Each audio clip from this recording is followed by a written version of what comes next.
Imagine you step into a machine.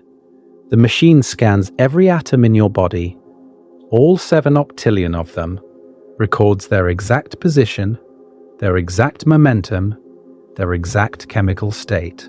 Then it beams that information to Mars at the speed of light. On Mars, another machine builds a body from local materials, atom by atom, placing each one exactly where the scan says it should go. The result is a person who wakes up on Mars, looks around, and remembers walking into the machine on Earth. They remember your childhood, your mother's face, the name of the street you grew up on. They have your scar from that bike accident when you were 11. They think in your voice. They feel like you. They are, by every measure that has ever mattered to you, you.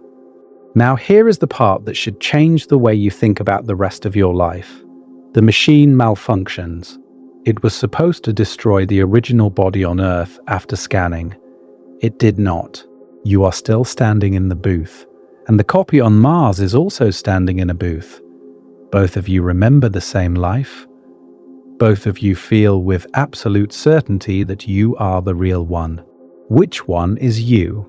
If you said the one on Earth, because that is the original body, then ask yourself this. If the machine had worked correctly and destroyed the Earth body during scanning, would the person on Mars have been you? If yes, then the body does not matter. If no, then the teleporter is a murder machine that builds an imposter, and you should probably never get in it. But the person on Mars would have passed every test you could devise. They would have your fingerprints, your DNA, your memories of this exact morning. They would love the people you love, and they would swear on everything they hold sacred that they are you. This thought experiment was published in 1984. The philosopher who designed it spent 12 years working through its implications. And what he found was that the question, which one is you, does not have an answer. Not because it is hard, not because we lack the technology to determine it, because the question itself is broken. It assumes something that does not exist. A fact of the matter about personal identity, some deep truth about who you are that persists through time and survives intact from one moment to the next. He proved that there is no such fact. That personal identity, the thing you have never once questioned, the thing that feels more real to you than the chair you are sitting in, is not a feature of reality. It is a story, and the story has no author. His name was Derek Parfit. He was a fellow at All Souls College, Oxford. And outside of professional philosophy, almost nobody has ever heard of him. The New York Times called him the most important moral philosopher of the past century. David Edmonds, who wrote his biography, called him the most famous philosopher most people have never heard of. When Parfit died on New Year's Day 2017, the philosophical world lost the man who had come closer than anyone in 2,500 years to answering the question of what you are. The rest of the world did not notice. And here is where it gets worse. Because Parfit was not working alone. While he was dissolving the self in thought experiments at Oxford, a neurosurgeon in Los Angeles was doing it with a scalpel. A neurophysiologist in San Francisco was timing it with electrodes. A philosopher in Germany was modeling it computationally. A contemplative tradition in South Asia had already done it 25 centuries earlier. 5 independent lines of evidence across 4 decades and 3 continents, converging on the same conclusion. You are not what you think you are. The unified, continuous, enduring self that feels like the most obvious thing in the universe is a construction, a narrative, a trick your brain performs so seamlessly that the trick itself is invisible to the thing it creates. This was not a fringe finding. This was published, peer-reviewed, debated in the best journals, and rewarded with the highest prizes. And then it was quietly filed away in specialist departments where you would never encounter it unless you already had a graduate degree in the field that produced it. The reason you were never taught this may not be about institutional failure or academic gatekeeping. The reason may be something stranger and more disturbing than the finding itself. Something about the structure of the illusion. Something about what happens when the thing that needs to hear the answer is the thing the answer says does not exist. But we will get there. First, you need to meet the man who started all of this, because the strangest part of this entire story might be what it did to him. Derek Parfit was not supposed to be a philosopher. He was born on the 11th of December 1942 in Chengdu in Sichuan province, China. His parents were both doctors, Jesse and Norman Parfit, who had moved to China to teach preventive medicine at missionary hospitals. All four of his grandparents were missionaries. His family was steeped in a tradition of service, duty, and faith. At age 7, Parfit wanted to be a monk. He prayed for his parents to return to the Christianity they had drifted from. At age 8, he lost his own faith. The problem of evil destroyed it. He would never get it back, but the monastic impulse stayed with him for the rest of his life. It just changed its object. Instead of God, he worshipped clarity. Instead of prayer, he practiced argument. And instead of a monastery, he lived at All Souls College, Oxford, for over 50 years, in a room piled with manuscripts, eating cold food that required no preparation, wearing the same grey trousers and white shirt every day so as not to waste time choosing clothes, carrying a large Smirnoff vodka bottle everywhere he went. The bottle was filled with water. He had simply never bothered to find a different container. He read modern history at Balliol College, graduating in 1964. A Harkness Fellowship took him to Columbia and Harvard, where he attended philosophy seminars, and according to Jeff McMahon, reports of brilliant comments by the young Englishman with no training in philosophy immediately began spreading through the department. He was elected to All Souls in 1967 without having completed a single graduate degree in philosophy. He never would complete one. He simply thought harder than everyone around him, and the institution made room for him. The eccentricities were not affectations. They were symptoms of a mind that could not tolerate wasted time. He would prop a book open on his chest of drawers so he could read while putting on his socks. He ate fruits and vegetables raw without cooking, often standing up. When philosopher Amir Srinivasan first encountered him at Oxford, she saw a mane of white hair and a bright red tie tucked into his trousers, wielding a large Smirnoff vodka bottle.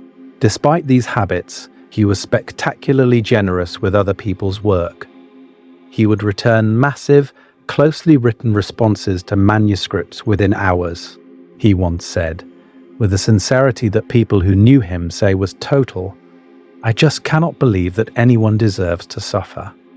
His one serious non-philosophical interest was photography.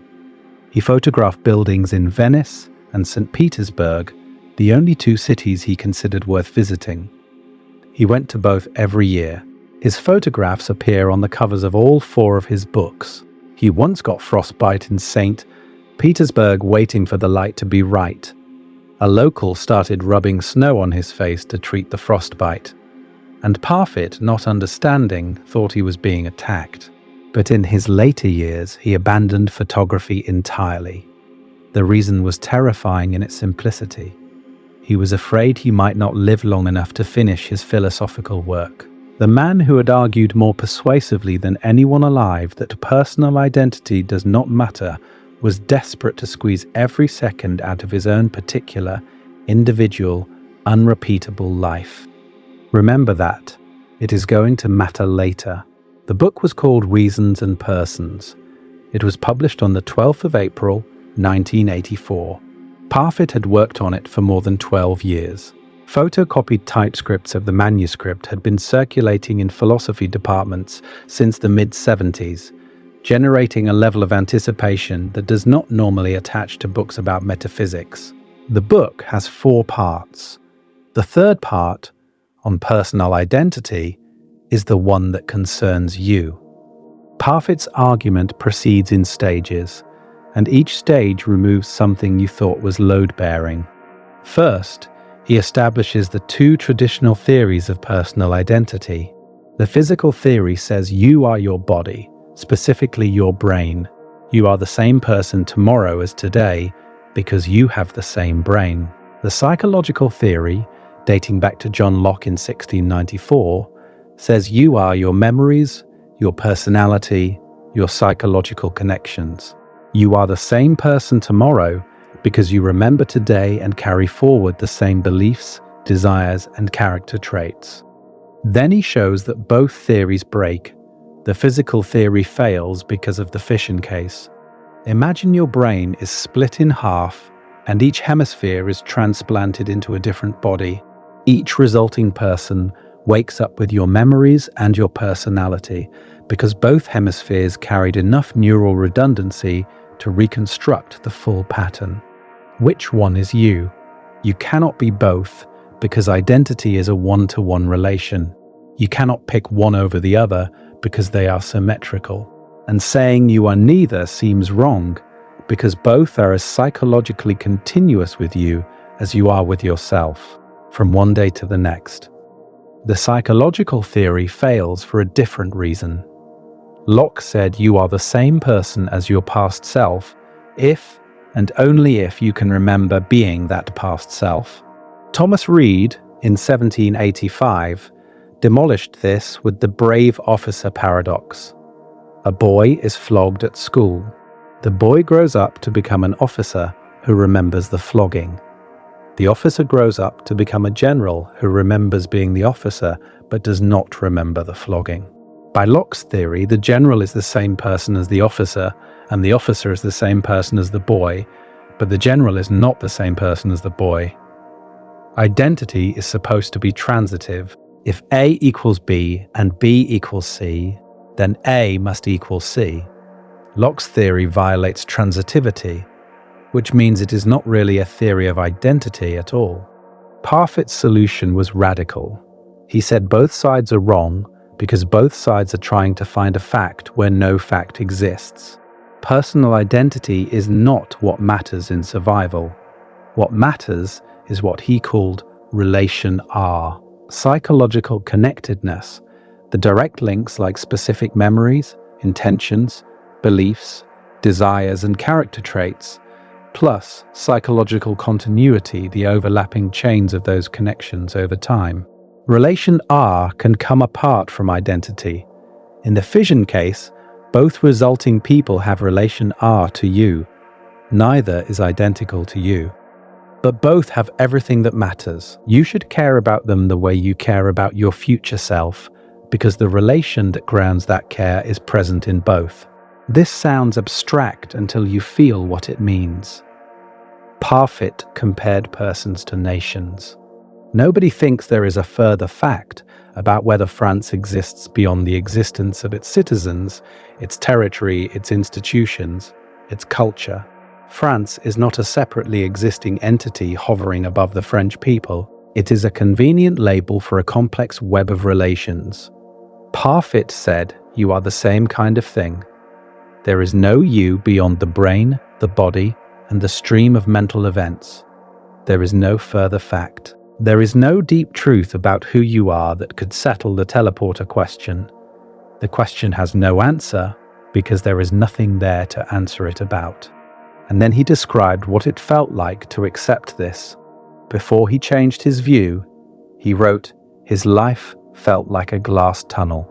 He was moving through it faster every year, and at the end of the tunnel, there was darkness. When he changed his view, the walls of the glass tunnel disappeared.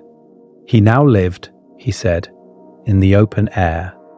Other people seemed closer. The distinction between his life and other lives became less stark. His own death became less depressing because instead of saying, I shall be dead, he could say, there will be no future experiences that will be related, in certain ways, to these present experiences. And because this redescription reminded him what death actually involves, rather than what it sounds like, It made the fact less terrifying. Parfit also did something that almost no Western philosopher had done before him. In an appendix to Reasons and Persons, he placed his conclusions alongside passages from the Milindapana, from Vasubandhu's Abhidharmakosha, from Buddhaghosa's Visuddhimagga. He wrote that the Buddha's claims were strikingly similar to his own. Both denied a permanent, unchanging self. Both argued that rejecting enduring identity leads to more impersonal, altruistic attitudes. The convergence across 2,500 years was not a coincidence. It was independent confirmation. Two completely different methods. One introspective and contemplative, the other analytical and argumentative, arriving at the same destination. There is no one home. But Parfit was a philosopher. He worked with thought experiments, with the cold precision of logical argument. What he could not do was open a skull and look inside. He could not physically divide a person in two and see what happened to the self when the wiring was cut. He could not measure the timing of consciousness and prove that the narrator arrives after the scene has already been shot. Someone else could. And someone else did. Decades before Parfit published a single word, a neurosurgeon in Los Angeles had already performed the experiment that Parfit could only imagine. He had taken a living human brain and split it in two. And what came out the other side was not one person or two persons, but something that the English language does not have a word for. Something that should have made the front page of every newspaper on the planet. And did not. In 1962, a 48-year-old World War II paratrooper named W.J. lay on an operating table at White Memorial Hospital in Los Angeles. W.J. had been a soldier in the European theater. During a bombing raid over the Netherlands, he suffered head injuries that left him with progressively worsening epilepsy. By 1953, his seizures had become continuous, lasting for days at a time. His IQ was 113. He was intelligent, articulate, and desperate. The neurosurgeons Joseph Bogan and Philip Vogel had contacted a neurobiologist at Caltech named Roger Sperry about a procedure they were planning. The procedure was a complete corpus callosity. They would sever the corpus callosum, the thick band of approximately 200 million nerve fibers that connects the left hemisphere of the brain to the right hemisphere. It is the largest white matter tract in the entire human nervous system, the main information highway between the two halves of your brain. And they were going to cut every single fiber. The surgery had been performed before. William van Wagenen had done the first human callosotomy in 1940, also for epilepsy. But the testing afterward had been crude. What Sperry proposed was different.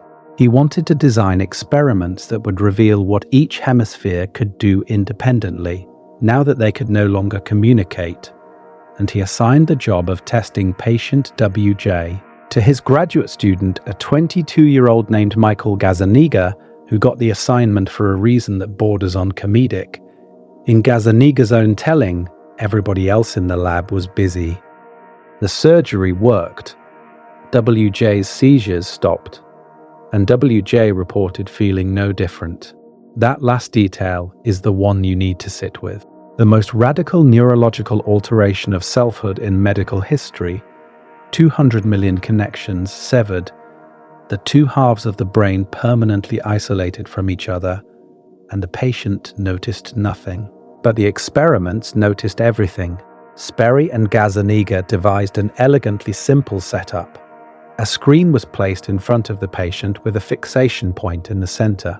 Images were flashed on either the left or right side of the screen at 1/10 of a second, too fast for the eyes to move, so that each image reached only one hemisphere. Because of the way the visual system is wired, everything to the left of center goes to the right hemisphere, and everything to the right of center goes to the left hemisphere. Below the screen, behind a barrier, were objects the patient could feel but not see. When an image was flashed to the right side of the screen, reaching the left hemisphere, which in most people controls language, WJ could name it easily. Apple, he would say, apple. When the same image was flashed to the left side of the screen, reaching the right hemisphere, something disturbing happened. WJ would say he saw nothing. He would verbally deny that anything had appeared on the screen at all. But if you asked him to reach behind the barrier with his left hand, controlled by the right hemisphere, and select the matching object by touch, he could do it perfectly. Think about what that means. The right hemisphere saw the apple. It knew the apple was there. It could identify it, match it, select it from a group of objects. But the left hemisphere, the one that talks, the one that narrates your experience, the one that says I, did not know. It reported seeing nothing. Two different experiences were occurring simultaneously inside the same skull, and neither one knew about the other. Sperry published his landmark paper, Hemisphere Deconnection and Unity in Conscious Awareness, in The American Psychologist in 1968. His conclusion was stated without hedging. Each hemisphere, he wrote, appears to have its own separate and private sensations, its own perceptions, its own concepts, and its own impulses to act. He described two separate spheres of conscious awareness, running in parallel in the same cranium. At a 1964 meeting of the Pontifical Academy of Sciences at the Vatican, a study week on brain and conscious experience, attended by leading neuroscientists, including 2 current and 2 future Nobel laureates, Sperry presented his findings and, according to later accounts, surprised an audience of leading neuroscientists by explaining that splitting the brain also splits the mind. The Vatican audience, people who had dedicated their careers to understanding consciousness as a unified phenomenon, sat and listened as a Caltech professor explained, with data, that the unity of conscious experience could be physically cut in two with a surgical instrument. The behavioral consequences went far beyond perception tests. Split brain patients exhibited something called alien hand syndrome. One patient's right hand would button his shirt while his left hand simultaneously unbuttoned it. Another patient reached for his wife with his left hand and grabbed her violently. His right hand came to her defense and physically fought the left hand to make it let go. In the earliest recorded case from 1908, reported by the neurologist Kurt Goldstein, a woman's left hand seized her own throat and tried to strangle her. Her right hand fought to pry it off. The autopsy later revealed damage to the corpus callosum and right hemisphere. These were not reflexes. These were purposeful goal-directed actions initiated by one hemisphere that the other hemisphere did not authorize, did not understand, and in some cases actively opposed. Two agents, two sets of intentions, one body. Sperry won the Nobel Prize in Physiology or Medicine in 1981 for discoveries concerning the functional specialization of the cerebral hemispheres. But the Nobel citation was carefully worded. It emphasized functional specialization. Which hemisphere does what? It did not emphasize the far more disturbing implication that functional specialization might mean two conscious entities coexisting inside every human skull, held in an illusion of unity by a band of nerve fibers that could be cut. But Gazzaniga, who had gone on from that initial WJ, studied to become one of the founders of cognitive neuroscience, a field he and George Miller named in 1978, had continued testing split brain patients for decades. And he had found something that makes the two minds problem look simple by comparison. Gazzaniga's most famous experiment is sometimes called the chicken claw test, and it is one of the most unsettling demonstrations in the history of neuroscience. A split brain patient was shown two images simultaneously, one to each hemisphere. The right visual field reaching the left hemisphere showed a chicken claw. The left visual field reaching the right hemisphere showed a snow scene. The patient was then asked to select related items from a group of objects using both hands. The right hand, controlled by the left hemisphere, which had seen the chicken claw, picked a chicken. The left hand, controlled by the right hemisphere, which had seen the snow scene, picked a snow shovel. So far, perfectly consistent with the split brain findings. Each hemisphere selected the item that matched what it had seen. But then Gazzaniga asked the critical question, why did you pick those two items? Remember, only the left hemisphere can speak. The left hemisphere had seen the chicken claw and selected the chicken. It had no idea that the right hemisphere had seen a snow scene and selected the shovel. It had no access whatsoever to the right hemisphere's visual experience. It did not know about the snow, and without hesitating, without any sign of confusion, the patient said, "Oh, that's simple. The chicken claw goes with the chicken, and you need a shovel to clean out the chicken shed." The left hemisphere did not say, "I don't know." It did not pause. It did not express uncertainty. It instantly, confidently, and fluently invented an explanation. That was entirely wrong. It fabricated a coherent narrative that made both selections seem like they were part of a single, unified, rational decision, and it had no idea it was lying. Gazzaniga called this the left brain interpreter, and he did not believe it was unique to split-brain patients.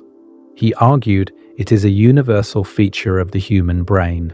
In every person, in every waking moment, the left hemisphere is generating explanations for behavior, emotions, and perceptions that it did not initiate and does not fully understand.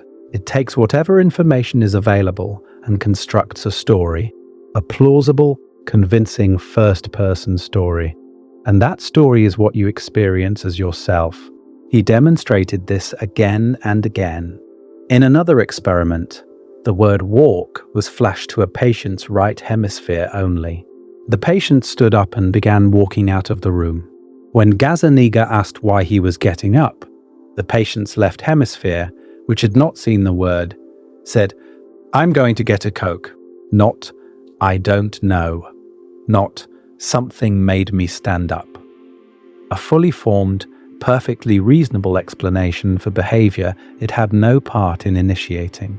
In a third experiment, a patient known as VP was shown a frightening video clip in her right hemisphere only.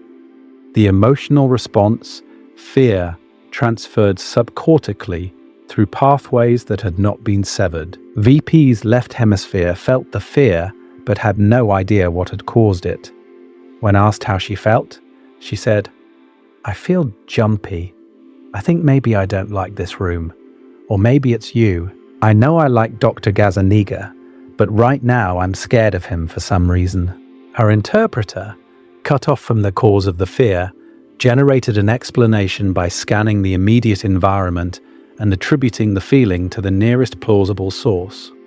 Gazzaniga wrote, "Late in his career, the brain has millions of local processes making important decisions. It is a highly specialized system with critical networks distributed throughout the 1,300 grams of tissue. There is no one boss in the brain. You are certainly not the boss of the brain. Think about what this means for you, right now, reading this.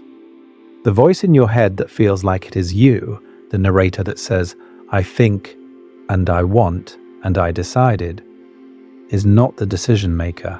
It is the press secretary. It receives a memo after the fact and walks out to the podium and tells a story about why the decision was made. And the story sounds rational, and the story is confabulated, not occasionally, not in brain-damaged patients, in everyone, all the time. And here is where it gets worse.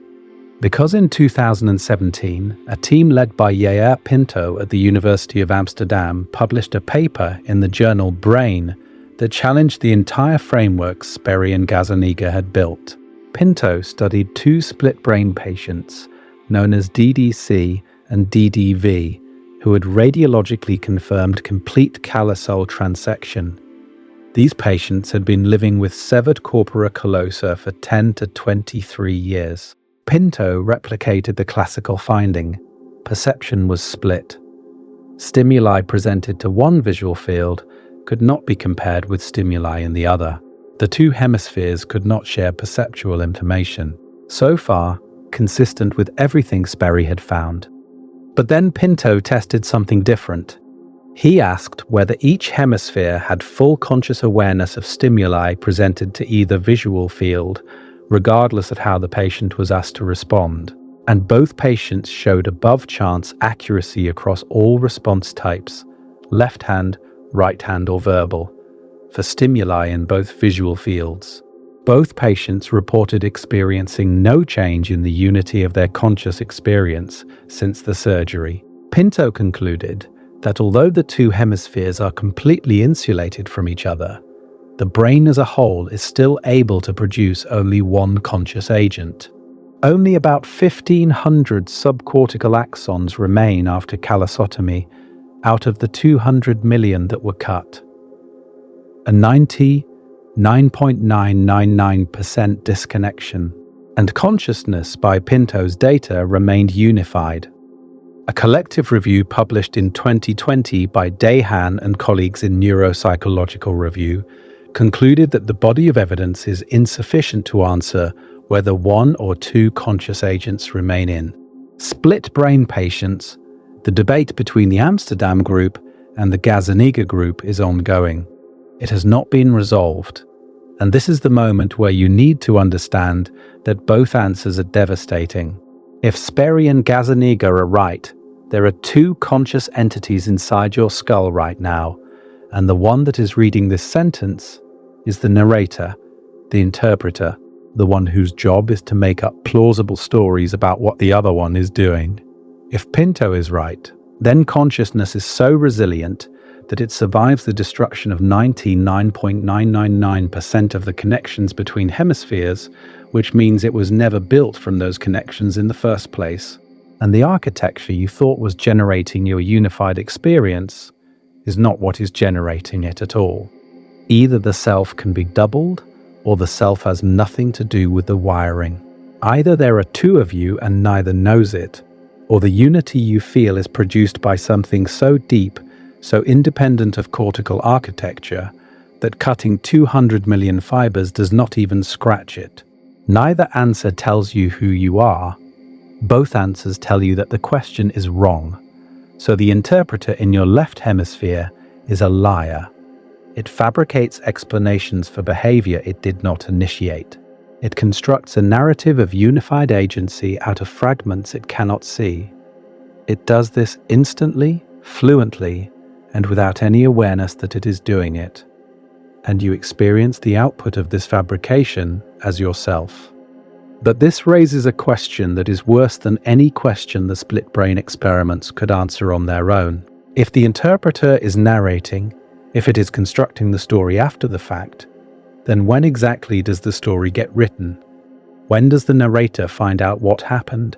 And what has already been decided by the time the narrator picks up its pen? In 1983, a neurophysiologist at UC San Francisco named Benjamin Libet answered that question. And the answer he found has been one of the most debated, most uncomfortable, and most carefully avoided findings in the history of brain science. Libet was born on the 12th of April, 1916, in Chicago. He spent nearly 50 years at the University of California, San Francisco. He was not a flashy researcher. He was meticulous, careful, and deeply committed to experimental precision. He was also personally troubled by what his experiments implied, and he spent the rest of his career trying to find a way to rescue human agency from his own data. The experiment was simple in design and shattering in consequence. Subjects sat in front of a modified cathode ray oscilloscope that functioned as a clock. A dot traveled in a circular motion around the face of the clock, with each interval between marks corresponding to approximately 43 milliseconds. Subjects were asked to perform a simple action whenever they felt the urge, a quick, abrupt flexion of the fingers or wrist. Nothing complicated. They were told to do it capriciously, free of any external limitations or pre-planning. Just move when you feel like moving. While they did this, three things were being measured simultaneously. First, Electroencephalograph electrodes on the scalp recorded the readiness potential, a buildup of electrical activity in the motor cortex that precedes voluntary movement. This signal, called the Bereitschaft's potential, had been discovered by Hans Kornhuber and Luder Dake in 1965. It was already known to begin before movement. The question was when it began relative to the conscious decision to move. Second, an electromyograph recorded the exact moment of muscle activation. Third, and this was Libet's key innovation, the subject was asked to note the position of the dot on the clock at the precise moment they first became aware of the urge to move. This gave Libet a timestamp for conscious intention, the W time, he called it, the moment of willing. The data came from at least 6 sessions with 5 subjects. Libet ran control tests to verify the accuracy of the clock reading method and found a margin of error of approximately 50 milliseconds, small enough to trust the findings. And here is what he found: the readiness potential, the brain's preparatory activity for the movement, began approximately 550 milliseconds before the muscle actually moved. For spontaneous, unplanned acts, this was a consistent finding, the conscious awareness of the urge to move. The W time reported by the subjects occurred approximately 200 milliseconds before the movement, which means the brain had already been preparing the action for approximately 350 milliseconds before the person was consciously aware of wanting to act. Read that again. Your brain begins the process of initiating a movement more than a third of a second before you become aware that you want to move. The readiness potential is already climbing. The neural machinery is already engaged. The train has left the station, and then, 350 milliseconds later, you become aware of wanting to move, and you experience this awareness as a decision, as your decision, as something you initiated, but you did not initiate it. The sequence is not, I decide, therefore my brain acts. The sequence is, my brain acts, and then I am informed that a decision has been made, and I experience being informed as having decided. The narrator is not early to the story, the narrator is late, 350 milliseconds late. Libet published this in the journal Brain in September 1983 under the title Time of Conscious Intention to Act in Relation to Onset of Cerebral Activity, Readiness Potential, the Unconscious Initiation of a Freely Voluntary Act. The subtitle contains the finding: the unconscious initiation of a freely voluntary act. The action is voluntary. The initiation is unconscious. The conscious you arrives after the fact. Now, Libet himself did not accept the most radical interpretation of his own data. He was a careful man and a deeply humane one, and he proposed a way out. He called it free won't. The conscious mind, he argued, might not initiate actions, but it could veto them. In the final 100 to 150 milliseconds before the movement, the conscious self could slam the brakes. The readiness potential fires, the unconscious process begins, consciousness becomes aware of the urge, and then consciousness has a brief window in which to say no. Libet wrote, the volitional process is therefore initiated unconsciously, but the conscious function could still control the outcome. It can veto the act. Free will is therefore not excluded. This is the part where most popular accounts of Libet stop. They say he showed that free will is an illusion, or they say he showed it is not an illusion because of the veto, and then they move on to the next topic. But both of those framings miss the far more disturbing implication, the one that connects Libet's 350 millisecond gap to Parfit's glass tunnel and Gazzaniga's interpreter. The implication is not primarily about free will at all. It is about identity.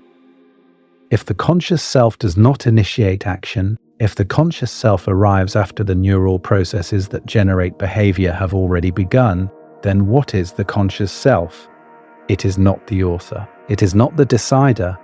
It is the narrator who receives a dispatch from neural processes it cannot access, stamps the dispatch with the word I, and files it in autobiographical memory as a decision it made. Gazzaniga's interpreter, generating explanations after the fact. Parfit's empty question, asking who you are when there is no further fact to find. They are the same finding in different vocabularies. And then, in 2008, a team led by Chun Sion-soon, working with John Dylan Haynes at the Bernstein Center for Computational Neuroscience in Berlin, published a paper in Nature Neuroscience that made Libet's 350 millisecond gap look quaint. Using functional magnetic resonance imaging, they found that patterns of brain activity in the frontopolar cortex and precuneus could predict which of two buttons a subject would press up to 7 to 10 seconds before the subject reported being aware of their decision. 7 to 10 seconds, not 350 milliseconds, not a third of a second. Up to 10 seconds. The prediction accuracy was only about 60%, far from perfect, but it was consistently above chance. The unconscious preparation for a free decision was not a brief flicker before awareness. It was a long, slow build-up that the conscious mind knew nothing about until it was almost over. The common rebuttal is that deciding when to flex your wrist is not the same as a morally significant decision. And that is true. Nobody is claiming that the neural preparation for wiggling your finger is identical in structure to the neural process that generates the decision to change careers or end a relationship. But the point is not that all decisions work the same way. The point is that the mechanism you experience as deciding, the felt sense of authorship, the first-person experience of willing, is demonstrably not what it seems. If it can be shown to arrive late for simple actions, then the assumption that it arrives on time for complex actions is just that, an assumption, and nobody has demonstrated that it does. A 2021 meta-analysis of Libet-style experiments confirmed the basic finding across multiple labs, multiple decades, and multiple decades. The readiness potential precedes conscious awareness. The gap is real. It has been replicated, and its implications for the nature of the self have been sitting in the peer-reviewed literature for over 40 years. While introductory psychology textbooks continue to treat consciousness as the CEO of the brain. Here is where the misconception matters.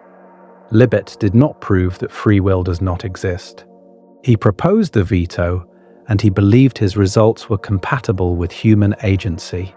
The popular framing that Libet killed free will is actually a misreading of his own conclusions. That the identity implication is worse than the free will implication, and it is the one that almost nobody in the popular press has engaged with. Because if the conscious self is not the initiator but the interpreter, if it is not the author but the narrator, then the question, "Who are you?" cannot be answered by pointing to the thing that experiences itself as making decisions. That thing is the output of a process, not the process itself. And the process does not consult you. This is where a German philosopher enters the story, and where the picture gets so clear that it becomes, in a precise and technical sense, impossible to look at. Thomas Metzinger was born on the 12th of March, 1958, in Frankfurt am Main. He studied philosophy, ethnology, and theology at the Johann Wolfgang Goethe University in Frankfurt. He became professor of theoretical philosophy at Johannes Gutenberg University in Mainz, where he remained for most of his career. Those are the academic facts, and they are among the least interesting things about him. The interesting thing about Thomas Metzinger is that he has practiced vipassana meditation twice daily for over 40 years. Every day for 4 decades, this philosopher has sat in silence and observed the construction and dissolution of his own sense of self. And then he has gone to his office and written some of the most rigorous, technically demanding work in the philosophy of mind, explaining why that sense of self is not what it appears to be. In 2003, MIT Press published his 634-page treatise, Being No One, The Self-Model Theory of Subjectivity. Antonio and Hannah Damasio called it the most complete and satisfying discussion of the problem of self currently available. It advances a single thesis, and the thesis is devastating. No such things as selves exist in the world. Nobody ever had or was a self. The technical framework is called the phenomenal self model, and it is dense enough to fill a graduate seminar, but its core idea can be stated in 2 moves. Move 1. Your brain builds a model. It models the external world, constructing an internal representation of the environment based on sensory input. It also models the organism itself, constructing an internal representation of your body, your emotional states, your perceptions, your memories, your intentions. This internal self-representation is the phenomenal self-model. It is a neural process, not a thing.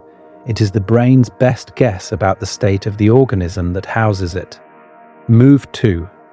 The model is transparent. And this is the key concept, the one that makes everything else fall into place. In philosophy of mind, a representation is transparent when the system using it cannot detect that it is a representation. You do not experience the phenomenal self-model as a model, you experience it as you. You look through it the way you look through a window without seeing the glass. The model is so seamlessly integrated into your experience that you cannot step back and see it as a construction. You mistake the map for the territory, and the territory in this case is yourself. Metzinger put it even more starkly in his 2009 popular book, The Ego Tunnel. The ego is a transparent mental image. You, the physical person as a whole, look right through it. You do not see it, and then the line that should stop you in your tracks. We cannot leave the ego tunnel because there is nobody who could leave. That sentence is not a metaphor. It is a precise description of a logical constraint. The self-model creates the experiential subject. The subject cannot examine the self-model from outside because there is no subject outside the self-model. There is no you apart from the model. The model is all there is. And because the model is transparent, because you cannot see it as a model, you experience it as the simple, obvious, undeniable fact of being someone, being you. Having an identity, having a first-person perspective on the world. All of this, Metzinger argues, is the output of a computational process that you are constitutively unable to recognize as a computational process. This is not a claim that consciousness does not exist. Metzinger is emphatic about this. Consciousness is real. Phenomenal experience is real. The redness of red, the pain of pain, the felt quality of what it is like to be something. All of this exists. What does not exist is the self that appears to be having the experience. The experience is there. The experiencer is the illusion, and the illusion is produced by the very mechanism that makes experience possible. Metzinger has been explicit about the societal implications. He has written that these findings present a new kind of self-knowledge that most of us just cannot believe, not cannot understand, cannot believe. The distinction is important, and it is the second time you should take note of it. The problem is not that people lack the cognitive capacity to grasp the argument. The problem is that the argument describes the absence of the very thing that would need to grasp it. This is not a failure of communication. It is not a deficit in the audience. It is a structural feature of the illusion itself, and Metzinger knows it. He once wrote that the conscious experience of being a subject arises when a single organism learns to enslave itself. The brain creates the sense of being a self, and the self then experiences itself as the owner of the brain. The slave believes it is the master, and the belief is the mechanism by which the enslavement is maintained. This connects directly back to everything you have already heard. Parfit proved that personal identity has no further fact behind it. Sperry and Gazzaniga showed that the brain's narrator is a confabulator, constructing stories about a unified agent that does not exist in the way it claims to. Libet showed that the narrator arrives late, stamping "I decided" on dispatches it receives after the fact. And now Metzinger has explained why the narrator cannot see itself as a narrator. It is constitutively transparent. It cannot be seen through because seeing through it would require a vantage point outside it, and no such vantage point exists. 4 independent findings, 4 decades, 4 disciplines, all converging on the same conclusion. And yet each finding, taken alone, can be domesticated, qualified, filed away as an interesting puzzle for specialists. It is only when you line them up, when you see the convergence, that the picture becomes unavoidable. And that convergence is exactly what has never been performed in public. The synthesis that would put Parfit's thought experiments next to Gazzaniga's confabulating interpreter, next to Libet's 350 millisecond gap, next to Metzinger's transparent self-model, and say, these are the same finding, the answer has been known for 40 years. You were never told. But there are 2 more pieces of evidence that need to land before you understand why. And the next one involves what happens when you take the self apart, layer by layer, like peeling an onion, and discover that consciousness keeps going even after there is no one left to be conscious. In 1994, a Portuguese-born neuroscientist at the University of Iowa named Antonio Damasio published a book called Descartes' Error. The title was a declaration of war against 300 years of Western thought. René Descartes had separated mind from body in the 17th century, and the entire Western intellectual tradition had followed him. The mind thinks, the body is a machine.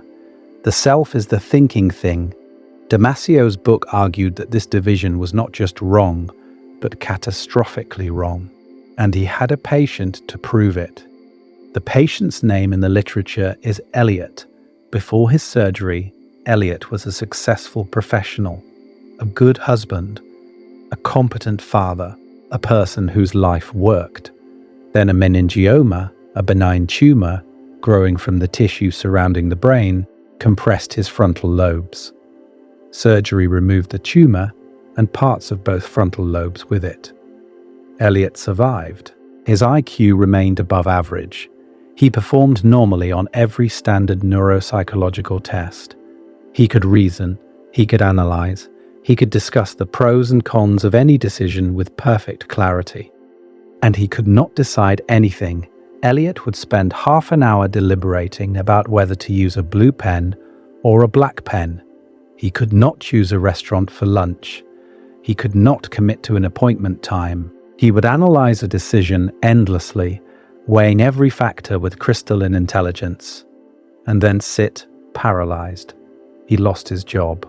His wife left him. He made a series of disastrous financial decisions, not because he could not reason about them, but because he could not feel which option mattered more. Damasio wrote that the cold-bloodedness of Eliot's reasoning prevented him from assigning different values to different options, and made his decision-making landscape hopelessly flat. Eliot could know. He could not feel. And without feeling, the self has no preferences, and without preferences, the self has no direction, and without direction, the self is nothing but a spectator watching options pass by in an infinite, undifferentiated parade. This led Damasio to the somatic marker hypothesis. Emotions are not the enemy of reason. They are the substrate of decision. Every option you consider is tagged with a bodily feeling, a somatic marker, that tells you whether it is good or bad before your conscious mind finishes the analysis. The ventromedial prefrontal cortex, the region Eliot had lost, is where these markers are generated. Without it, you can think, but you cannot choose. You can reason, but you cannot be anyone, because being someone requires caring, and caring is a feeling, and feeling is a body. But Damasio went further.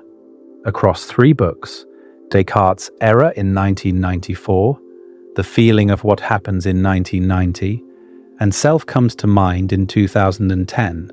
He mapped the self as a layered neural construction, built from the bottom up. The deepest layer is what he called the proto-self. It is not conscious. It is a collection of neural patterns that continuously map the internal state of the body. Temperature, heart rate, muscle tension, blood chemistry. These patterns are generated by the brainstem, the hypothalamus, and the insular cortex. They do not constitute an experience. They constitute the biological foundation on which experience will be built. You do not feel your proto-self. Your proto-self is the condition that makes feeling possible. Above the proto-self sits the core self. This emerges when the organism becomes consciously aware of its own bodily states. A flash of feeling, a momentary transient sense of being something. Damasio argues that the core self is not uniquely human. Any organism with a sufficiently complex nervous system may have it. It does not require language. It does not require memory. It is the most basic form of first-person experience, and it arises moment by moment, freshly constructed each time, with no inherent continuity. Above the core self sits the autobiographical self. This is the layer that requires memory, language, and narrative. It is the story you tell about who you are, built from accumulated experiences, projected into an imagined future, maintained by the default mode network of the brain. This is the layer that Parfit dissolved. This is the layer that Gazzaniga showed is confabulated. This is the layer that Libet showed arrives late. And this is the layer that Metzinger described as a transparent model. But Damasio's contribution is to show that it sits on top of two deeper layers that do not require it and that continue operating without it. Why does this matter? Because it means the self can be peeled. You can lose the autobiographical layer and still have a core self. You can disrupt the core self, and the proto-self continues mapping the body. The sense of being you is not a single unified thing. It is a stack, and the stack can be disassembled, and consciousness does not disappear when the top layer comes off. And now we arrive at the piece of evidence that ties everything together in a way that no one can look away from. Because two separate research programs, one using brain imaging and one using psychoactive compounds, have independently demonstrated that you can strip away the self while consciousness remains. You can dissolve the narrator, silence the interpreter, shut down the story, and find that awareness persists. Empty, undirected, unowned, but present. In 2001, a neurologist at Washington University in St. Louis named Marcus Reichel published a paper in the Proceedings of the National Academy of Sciences that would reshape neuroscience. Reichel had noticed something odd in brain imaging studies. When subjects were performing demanding tasks, certain brain regions consistently decreased their activity. When the tasks stopped and the subjects were resting, doing nothing in particular, those same regions lit up. The brain had a mode it defaulted to when it was not busy. Reichel called it the default mode network.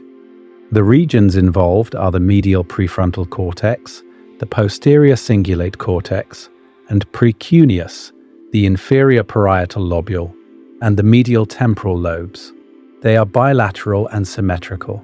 And when researchers asked what these regions do when they are active, the answer was striking. Mind-wandering, autobiographical memory retrieval, future planning, imagining the perspectives of other people, moral reasoning. In other words, the default mode network is the brain thinking about itself. It is the neural substrate of the autobiographical self. When you are not doing anything, your brain is busy being you.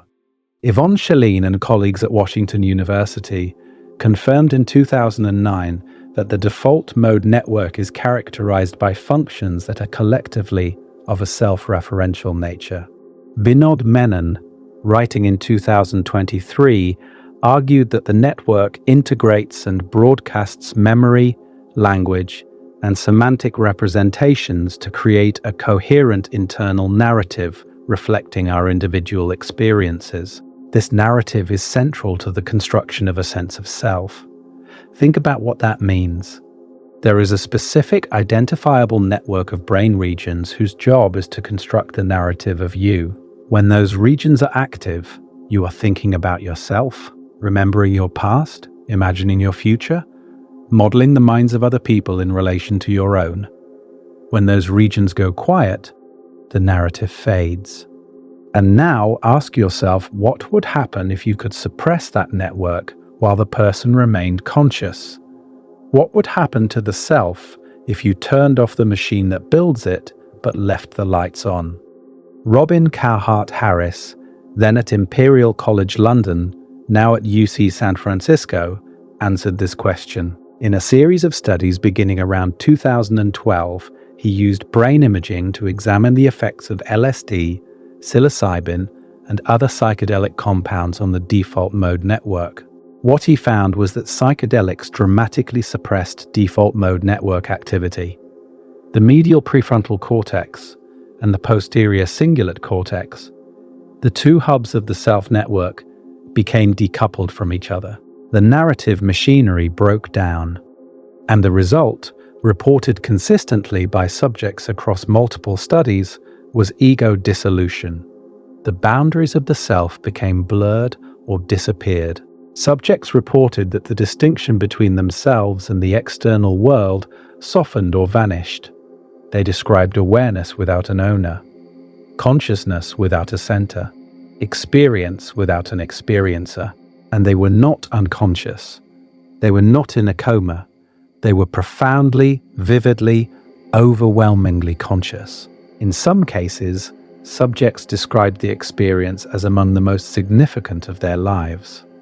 What had been removed was not consciousness, but the self. The narrator had been silenced, and what remained was raw, unnarrated awareness. Joshua Siegel and colleagues published a landmark paper in Nature in 2024, tracking the effects of psilocybin on brain-wide network dynamics. They found massive desynchronization across the brain, with the default mode network showing the most dramatic disruption.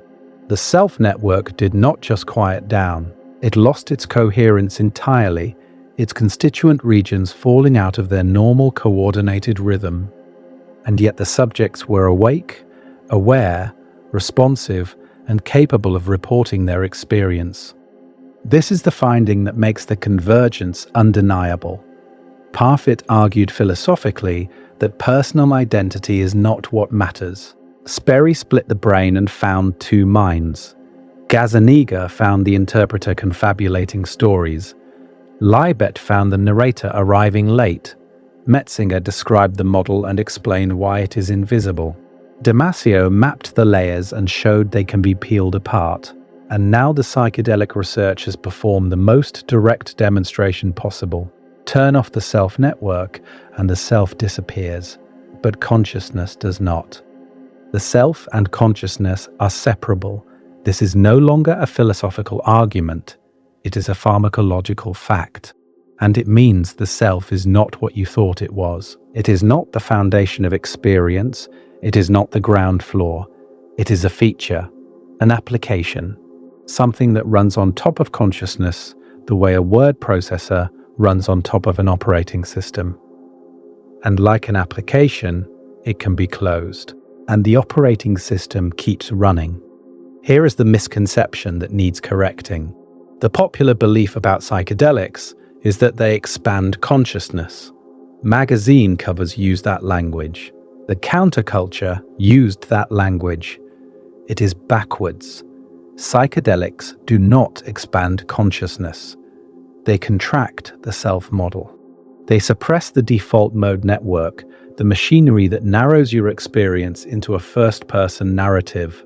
The feeling of expansion comes not from adding signal, but from removing a filter. The ego tunnel, in Metzinger's language, narrows your experience. Take away the tunnel, and you do not add anything. You remove the subtraction. What was always there, the vast, undifferentiated field of conscious experience, becomes visible precisely because the thing that was editing it, curating it, stamping it with the label mine, has temporarily gone offline. And if that is what the self is, a filter, a narrowing, an editorial process that takes the full field of consciousness and crops it into a private narrative, then the question, who has been living your life, acquires a new and deeply uncomfortable answer. Nobody has been living your life. A process has been narrating it, and the narration has been so seamless, so constant, so transparent in Metzinger's sense, that you mistook the narration for a narrator. You mistook the telling for a teller. You looked for the author of the story and found only the story running all by itself with no one at the keyboard. 5 lines of evidence, 4 decades, 3 continents, and now add a 6th data point that makes the timeline even more damning. Because the conclusion that the self is a construction, that personal identity is a convenient fiction, that there is no further fact about who you are beyond the physical and psychological processes that generate the appearance of someone being there. This conclusion was not first reached in a laboratory or a philosophy seminar. It was reached in a forest in northern India approximately 500 years before the Common Era, by a man sitting under a tree. The Buddhist doctrine of anatta, sometimes translated as no self, is one of the 3 marks of existence in the Pali Canon. It holds that there is no permanent, unchanging, independently existing self to be found anywhere within the human person. The apparent self is decomposed into 5 aggregates: the skandhas, form, which is the physical body; feeling, which is the raw hedonic tone of pleasant, unpleasant, or neutral; perception, which is the recognition and classification of experience; mental formations, which include intentions, attention, and will; and consciousness, the bare awareness of any of the preceding 4. None of these, the teaching says, is the self, nor is the self something apart from them. The self is a conventional designation, a label applied to a process, not a name for a thing. The Milinda, a text from approximately the 1st century before the Common Era, contains what may be the oldest recorded thought experiment about personal identity. The Buddhist sage Nagasena is questioned by King Milinda, a Greek-influenced Indo-Bactrian king. Milinda asks Nagasena what his name means, what it refers to. Nagasena asks him about his chariot. Is the axle the chariot? No. Are the wheels the chariot? No. Is the yoke, the frame, the reins? No, no, no. Is the chariot something apart from all these parts? No. Then Nagasena says, chariot is merely a word, a conventional designation applied to a collection of parts. There is no chariot beyond the parts. And in the same way, Nagasena is merely a word applied to a collection of aggregates. There is no Nagasena beyond the aggregates. Parfit knew this.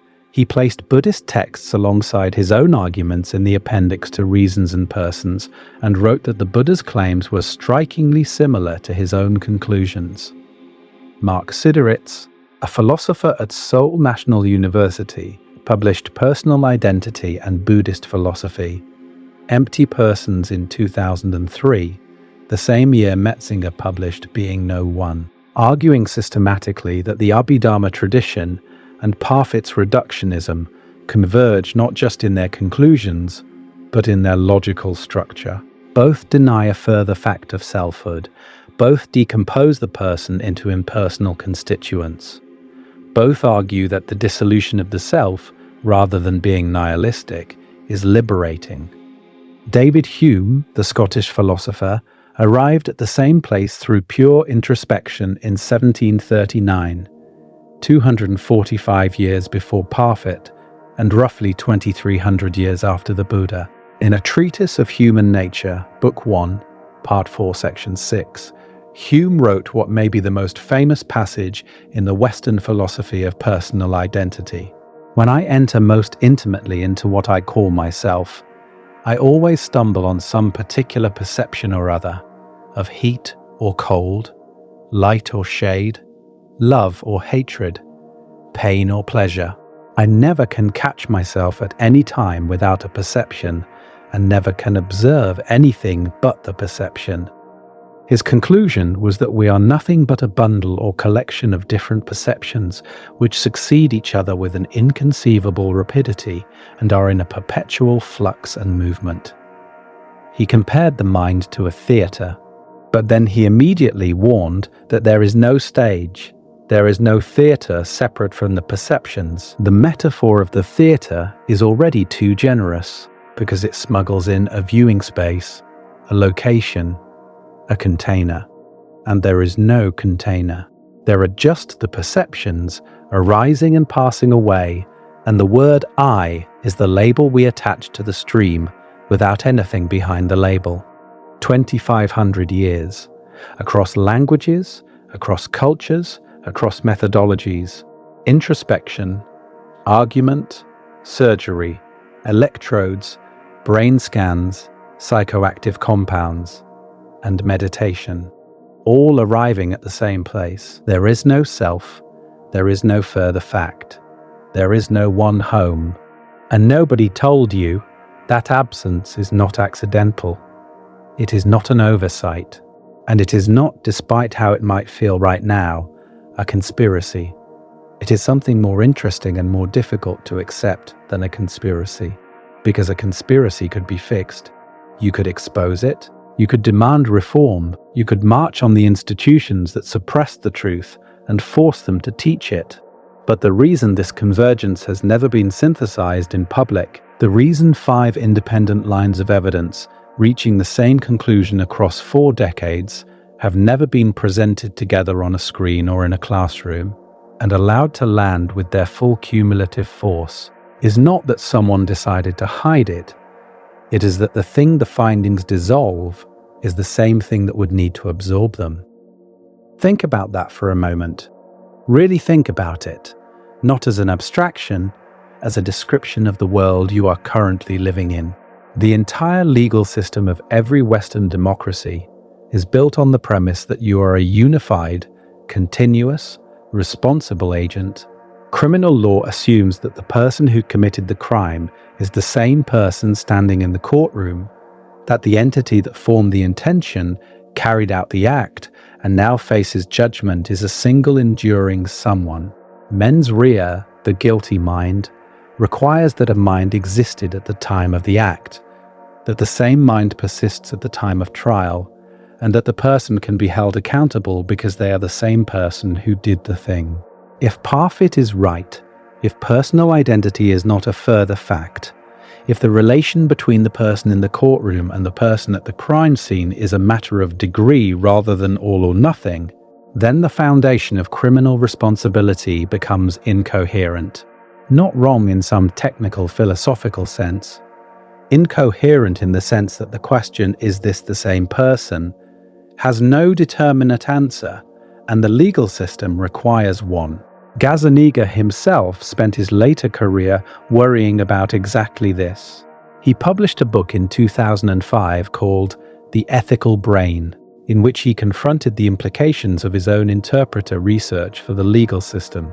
If the conscious self is a narrator, not an author, if the interpreter fabricates explanations for decisions it did not make, then what does it mean to say someone chose to commit a crime? The readiness potential was already firing. The neural processes were already underway. The interpreter received the memo and stamped it with, "I decided." And then the legal system holds the interpreter responsible for a decision that, by every neuroscientific measure available, preceded its awareness by hundreds of milliseconds at minimum. Gazzaniga was careful about this.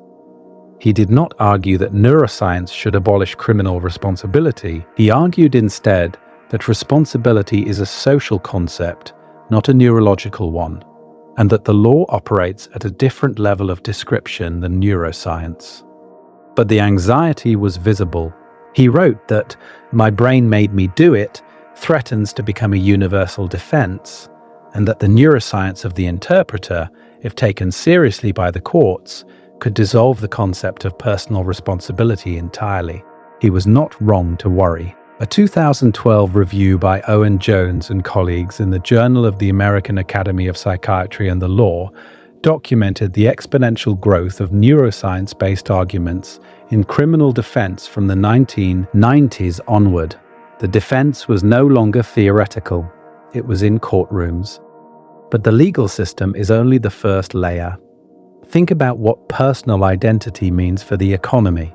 Consumer capitalism presumes that you have persistent preferences, that the person who signs a 30-year mortgage is the same person who will make payments in year 2000, that the person who builds a retirement account is the same person who will benefit from it at age 70, that brand loyalty, customer relationships, credit scores and insurance actuarial tables all reference a stable, enduring entity whose past behavior predicts future behavior. If the self is a process rather than a thing, if the psychological connections that constitute you are gradually replaced and attenuated over time, the way Parfit argued they are, then the person who retires is connected to the person who's saved by overlapping chains of continuity, not by identity. The 30-year-old and the 70-year-old share a body and a name and an overlapping sequence of memories, but the question, are they the same person, has no more determinate answer than the question about the teleporter. Parfit himself acknowledged this. He discussed what his view implies for promises, for commitments, for the rationality of long-term planning. If identity is not what matters, then why should the person at age 70 feel bound by a promise the person at age 30 made?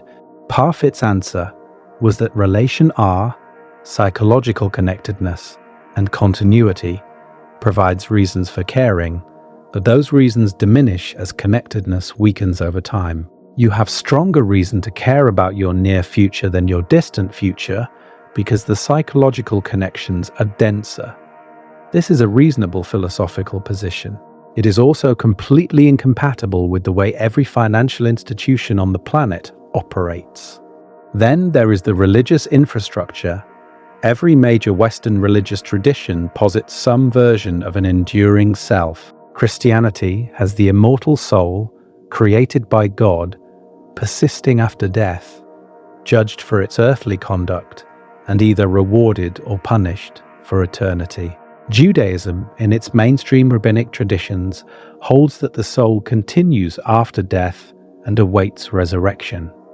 Islam teaches that each person has a nafs, a self or soul that is accountable to God on the day of judgment. All three Abrahamic religions require that the person who is judged after death is the same person who lived the life. If there is no further fact about personal identity, if the self is a process rather than a thing, then the entire eschatological framework collapses. Who is being judged? Who is being rewarded? Who is being punished?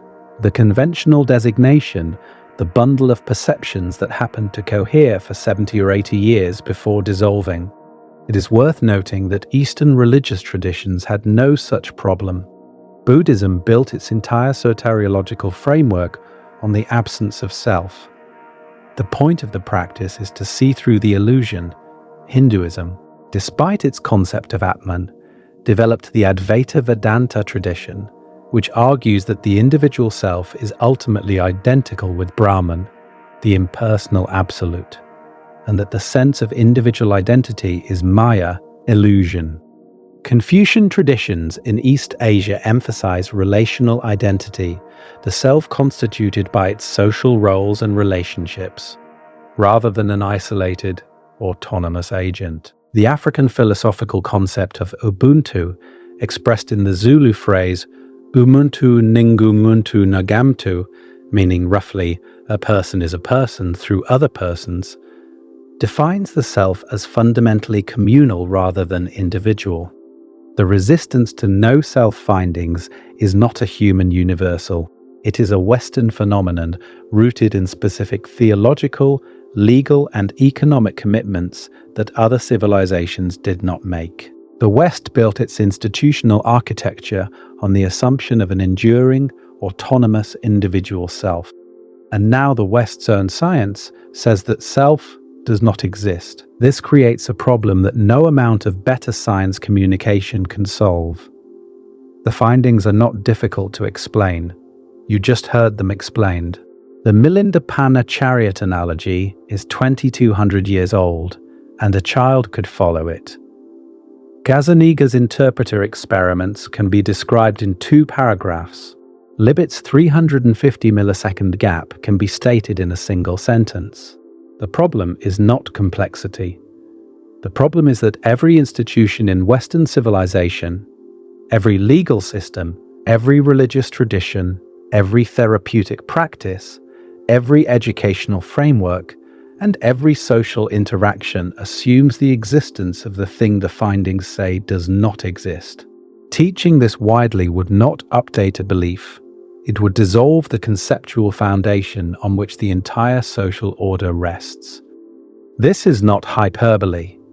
Sigmund Freud built the discipline of psychology on the structure of the self, the id, the ego, the superego, 3 parts of a unified psyche in conflict with each other, but all belonging to a single person. The entire therapeutic enterprise of the 20th century assumed that you are someone, that you have a past, that your past shaped you, that understanding your past will help you function better as the someone you are. If the someone is a construction, if the past is a narrative maintained by a confabulating interpreter, if the you in therapy is the same transparent self-model that Metzinger described, a model that cannot see itself as a model, then what exactly is therapy doing? It is not healing a self. It is adjusting a narrative. It is editing the story the interpreter tells, and the interpreter does not know it is being edited.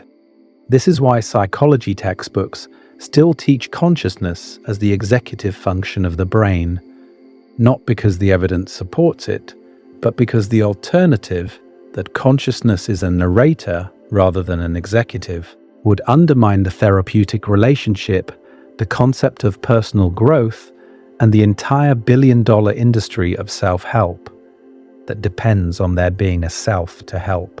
The suppression is structural. It is not that someone sat in a room and decided to keep this from you.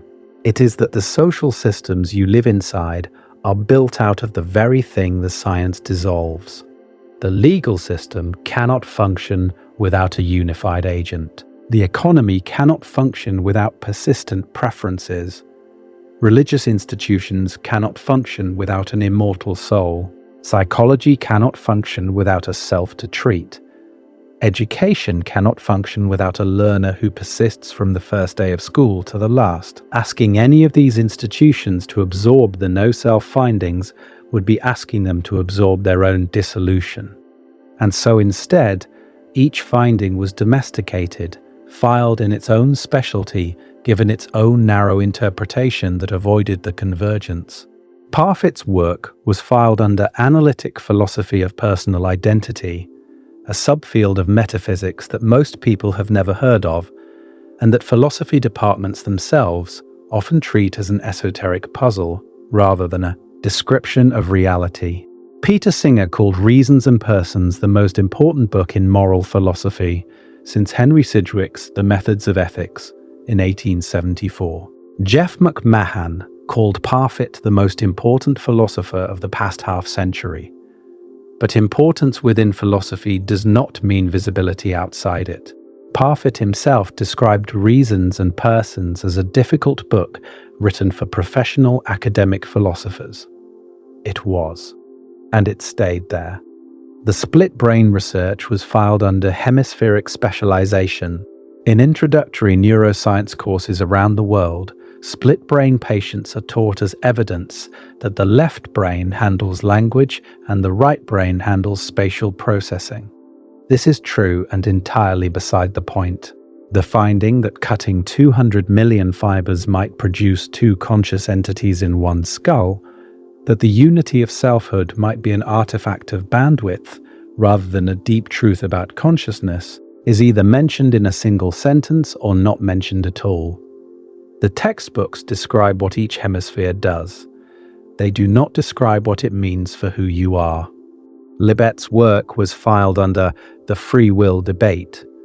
For 40 years, philosophers and neuroscientists have argued about whether the readiness potential proves that free will is an illusion. This argument absorbed all the oxygen. It became the frame through which Libet's data was discussed, debated, and ultimately neutralized. Because the free will debate is a debate, it has two sides, it can be argued endlessly without resolution. It is safe. What was not safe, what was barely discussed, was the identity implication. The implication that the conscious self is not the author of action, but the narrator who arrives after the fact. That implication does not have two sides. It is a timing measurement. The readiness potential precedes awareness. The gap is real. And its meaning for the nature of the self is not a matter of philosophical interpretation. It is a matter of when the narrator picks up the phone. Metzinger's work was filed under philosophy of mind, a field so technical that even most philosophers in other subfields do not read it. Being No One is 634 pages of dense argumentation about representational content, phenomenal transparency, and the computational architecture of self-models. It is a masterwork. It is also unreadable by anyone without graduate training in the philosophy of mind and a working knowledge of computational neuroscience. Metzinger wrote a popular version, The Ego Tunnel, in 2009. It sold respectably. It did not change the culture. The insight that we cannot leave the ego tunnel because there is nobody who could leave is one of the most precisely devastating sentences in the history of philosophy, and it reached approximately the same audience as a well-reviewed novel. The psychedelic research was filed under drug science, which carries its own stigma. For half a century after the 1966 criminalization of LSD in the United States, psychedelic research was essentially banned. When it resumed in the 2000s, the framing was therapeutic: psilocybin for depression, MDMA for PTSD. The clinical benefits became the story because clinical benefits are fundable, publishable, and politically defensible. The finding that psilocybin dissolves the default mode network and that the self disappears while consciousness remains was published in peer-reviewed journals and reported in science media. But it was reported as a curiosity, as an interesting side effect of a therapeutic intervention, not as the most direct empirical confirmation of a philosophical conclusion that has been building for 2,500 years. Each finding, individually, could be quarantined, domesticated, made safe, given a narrow frame and a specialist audience, and a reading that stopped short of the full implication. What could not be done, what has never been done, is to put them all together, and the way the quarantine was enforced was not through censorship or suppression orders, it was through the structure of academic specialization itself. Parfit's work was filed under Analytic Philosophy of Personal Identity, a subfield of metaphysics that most people have never heard of, and that philosophy departments themselves often treat as an esoteric puzzle rather than a description of reality. Peter Singer called Reasons and Persons the most important book in moral philosophy since Henry Sidgwick's The Methods of Ethics in 1874. Jeff McMahon called Parfit the most important philosopher of the past half-century. But importance within philosophy does not mean visibility outside it. Parfit himself described Reasons and Persons as a difficult book, written for professional academic philosophers. It was, and it stayed there. The book is not assigned in introductory philosophy courses. It is not on any high school curriculum on earth. The thought experiment that demolishes personal identity is known to every professional philosopher and virtually no one else. The split brain research was filed under hemispheric specialization. In introductory neuroscience courses around the world, split brain patients are taught as evidence that the left brain handles language and the right brain handles spatial processing. This is true and entirely beside the point. The finding that cutting 200 million fibers might produce two conscious entities in one skull, that the unity of selfhood might be an artifact of bandwidth rather than a deep truth about consciousness, is either mentioned in a single sentence or not mentioned at all. The textbooks describe what each hemisphere does. They do not describe what it means for who you are. Sperry's 1968 paper is one of the most cited in the history of neuroscience. The citation is almost always for hemispheric specialization, almost never for the implication about the unity of consciousness. Libet's work was filed under the free will debate. For 40 years, philosophers and neuroscientists have argued about whether the readiness potential proves that free will is an illusion.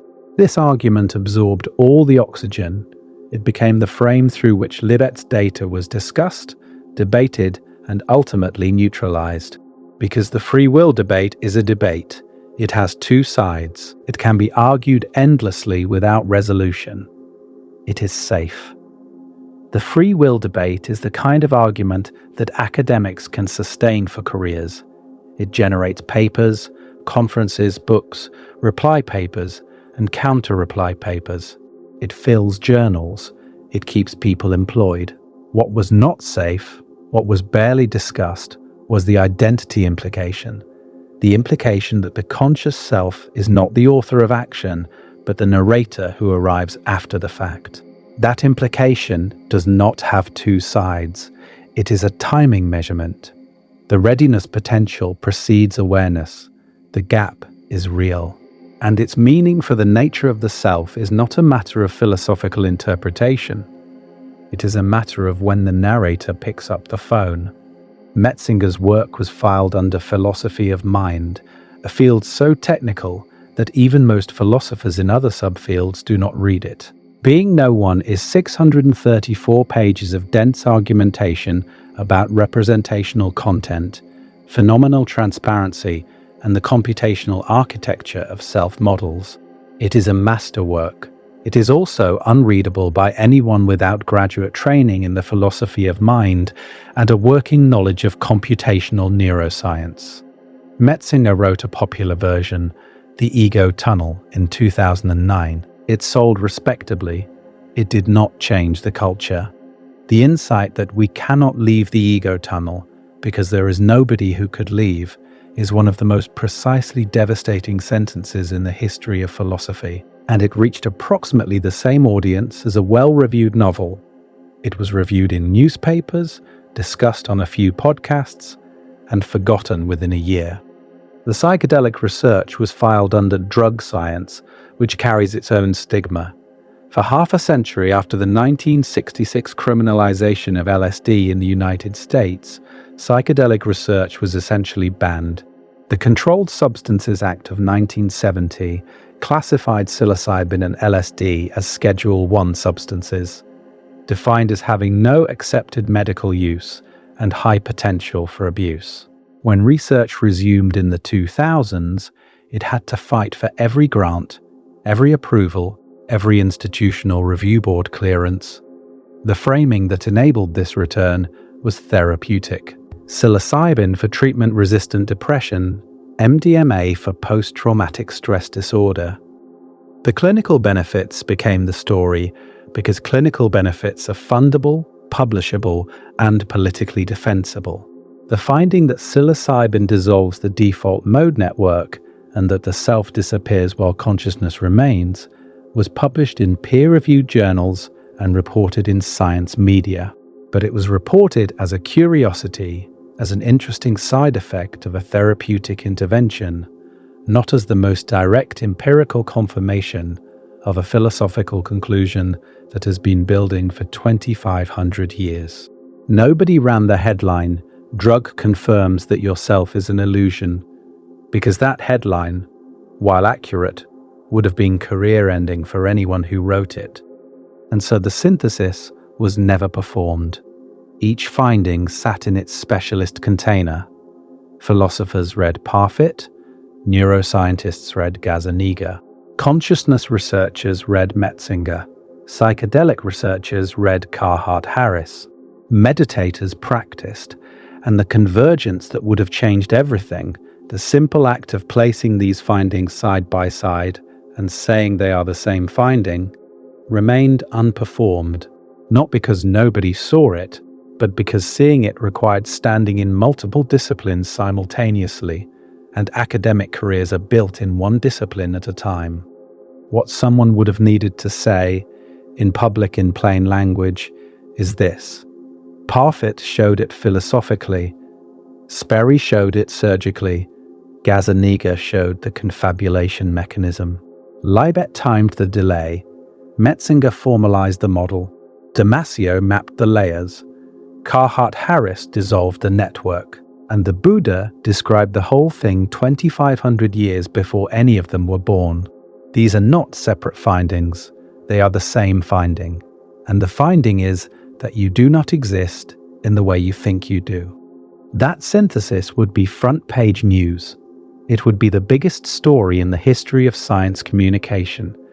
It would be the moment a civilization publicly confronted the fact that its own research has concluded that the foundational assumption of its legal, economic, religious, and psychological infrastructure is false. And it will never happen. Not because it cannot be done, you just watched it being done. Not because the evidence is insufficient. The evidence is overwhelming. Not because the findings are disputed. They are debated at the margins, as all scientific findings are. But the central thrust, that the unified self is a construction rather than a discovery, is as close to consensus as neuroscience and philosophy of mind get. It will never happen because of something the researchers themselves have noticed and named, but cannot solve. The people who discovered these findings were not immune to them. They were disturbed by them, and some of them said so in language that should have broken through the specialist containment and reached the general public, but somehow did not. Francis Crick, the co-discoverer of the structure of DNA, the man who decoded the molecule of life, spent the last 28 years of his career at the Salk Institute for Biological Studies in San Diego, studying consciousness. He was not dabbling. He considered it the most important unsolved problem in science. In 1994, he published The Astonishing Hypothesis, and in it, he laid out, with the directness of a man who had already won his Nobel Prize and had nothing left to prove, what the neuroscience of his time implied. You, he wrote, your joys and your sorrows, your memories and your ambitions, your sense of personal identity and free will are in fact no more than the behavior of a vast assembly of nerve cells and their associated molecules. He called this the astonishing hypothesis because he recognized that it was so alien to ordinary human self-understanding that most people would reject it on contact, not because they had counter-evidence, because it felt wrong, because the self-model that Metzinger would describe 9 years later, the transparent model that you look through rather than at, generates an overwhelming sense of being someone, and that sense constitutes the entirety of your evidence for your own existence. Crick added that the hypothesis is so alien to the ideas of most people alive today that it can truly be called astonishing. He did not say unproven. He said astonishing. The word choice tells you everything about where the difficulty lies. V.S. Ramachandran, the neuroscientist whose work on phantom limbs and synesthesia made him one of the most recognizable brain scientists in the world, put it with characteristic bluntness: we are nothing but a pack of neurons. And then he added something that gets quoted less often but matters more. If all this seems dehumanizing, you haven't seen anything yet. That second sentence is the one you should sit with. He was not being provocative for its own sake. He was acknowledging that the research trajectory leads somewhere the public has not been prepared to go, and that the findings, already published, are only the beginning. The pack of neurons is the starting point. What comes after is worse.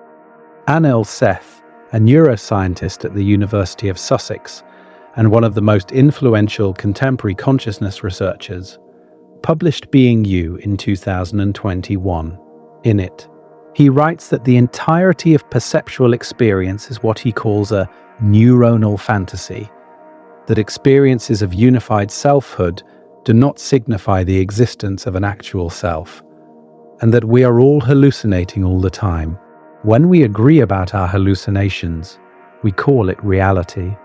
He is describing the computational architecture of perception as the field currently understands it, within the framework known as predictive processing. The brain does not passively receive the world, it actively predicts it, generating a model and updating the model only when predictions fail. What you experience as seeing is the brain's best guess. It's top-down prediction corrected by bottom-up sensory error signals. What you experience as being someone is the brain's best guess about itself. And you cannot distinguish the guess from reality because the guess is the only reality you have access to. There is no way to check. There is no vantage point from which to compare the model with the thing being modeled. You are inside the model. You are the model. Sam Harris, the neuroscientist and public intellectual, has been one of the few people to attempt to bring these findings to a popular audience without the protective framing of specialist jargon. He has written that the sense of being an ego, an I, a thinker of thoughts in addition to the thoughts, is an illusion, that it makes no neuroanatomical sense. Harris practices vipassana meditation in the same tradition as Metzinger.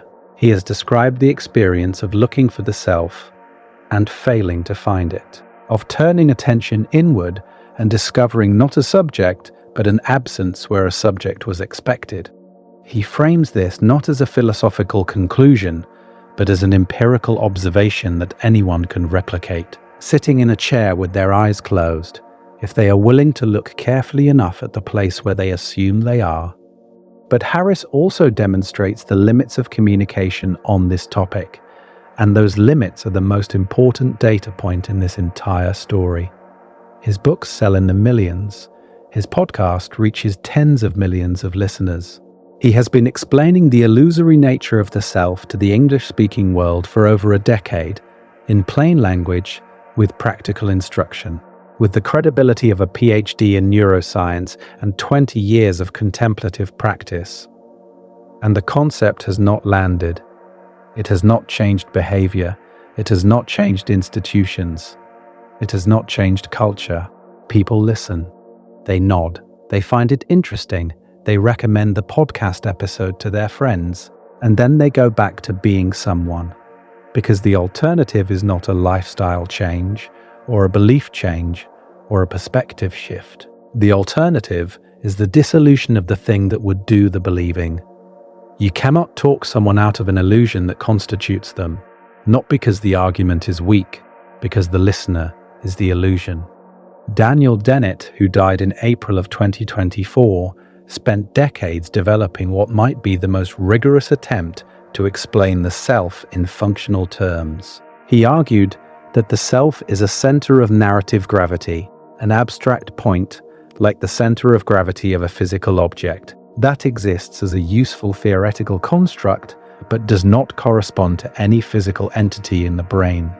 You can point to the center of gravity of a table, but you will not find a thing there. It is a mathematical abstraction that helps you predict how the table will behave. The self, Dennett argued, is the same kind of abstraction. It is the point around which your self-narratives cohere. It is real in the sense that it is a useful construct. It is unreal in the sense that there is no homunculus, no little person inside your head, no Cartesian theater where experience is projected onto a screen for a viewer. Dennett also proposed what he called the multiple drafts model of consciousness. There is no single moment at which content becomes conscious. Instead, multiple parallel processes in the brain compete and revise drafts of what happened. And the final narrative, the one that enters memory as what I experienced, is the winner of a competition that the conscious mind does not observe and cannot access. The interpreter, in Gazzaniga's terms, gets the winning draft and presents it as the truth. But the editing process, the competition, the revision, all of it happens below the surface. The narrator reads the final draft and believes it wrote the book. This connects to a problem that looms over the entire field, a problem so fundamental that even the scientists who study consciousness cannot agree on how to frame it, let alone how to solve it. In 1995, David Chalmers, then a young philosopher at the University of California, Santa Cruz, published a paper that defined the modern debate about consciousness. He distinguished between what he called the easy problems and the hard problem. The easy problems are about function. How does the brain integrate information? How does it discriminate stimuli? How does it control behavior? These are hard in the practical sense, requiring years of research, but they are tractable. You can imagine a neuroscientific answer to each one.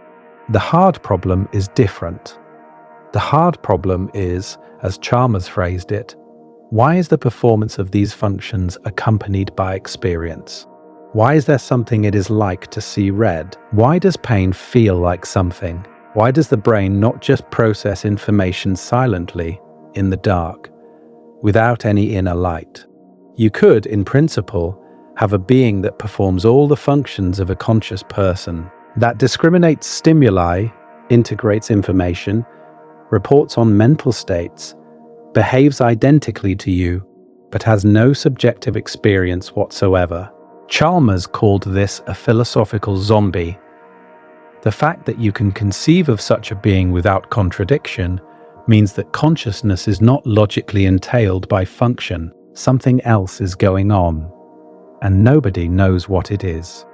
In 1998, Chalmers made a bet with Christoph Koch, a neuroscientist at the Allen Institute for Brain Science. Koch bet that within 25 years, science would identify the neural correlate of consciousness, the specific neural mechanism that generates subjective experience. The bet was settled in June of 2023 at the annual meeting of the Association for the Scientific Study of Consciousness. A massive adversarial collaboration called the Cogitate Consortium had tested two leading theories of consciousness, Giulio Tononi's integrated information theory and Bernard Bars's global workspace theory, in a rigorous, pre-registered experimental framework. The results, eventually published in Nature in April 2025, were inconclusive. Neither theory was definitively confirmed or refuted. Koch conceded the bet. Chalmers won. What this means, in plain terms, is that after 30 years of concentrated effort by some of the smartest people on the planet, armed with the most advanced brain imaging technology in history, the field of consciousness science cannot explain how or why you have subjective experience. It cannot explain why there is something it is like to be you. It has mapped networks, measured timing, identified correlates, modeled computations, and dissolved the self into components. But the question of why any of this generates an inner life, why the lights are on, remains exactly where Chalmers put it in 1995, unanswered. This is not a minor gap in the research program. This is the research program.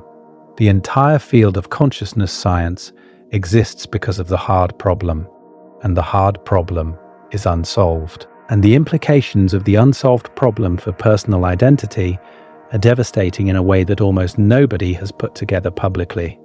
Because here is what the combination says. The self is a construction that is established. The narrator is a confabulator that is demonstrated. The conscious experience of being someone is generated by a transparent self-model that is formalized. The self-model can be dissolved while consciousness persists. That is confirmed pharmacologically, and nobody knows why consciousness exists at all. That is admitted by the field itself. So you are in the following position. You are not a unified self. You are not the author of your actions. The narrator that claims to be you is a fabricator running on a self-model it cannot see. And the one thing that does seem to be real, consciousness itself, raw subjective experience, the inner light, cannot be explained by any current scientific theory. The thing that is not real, the self, has been thoroughly explained. The thing that is real, consciousness, has not been explained at all. You have a detailed scientific account of the illusion and no scientific account of the reality. And the frontier is getting stranger, not clearer, because the technology that was supposed to solve the mystery of consciousness has instead deepened it in ways that nobody anticipated.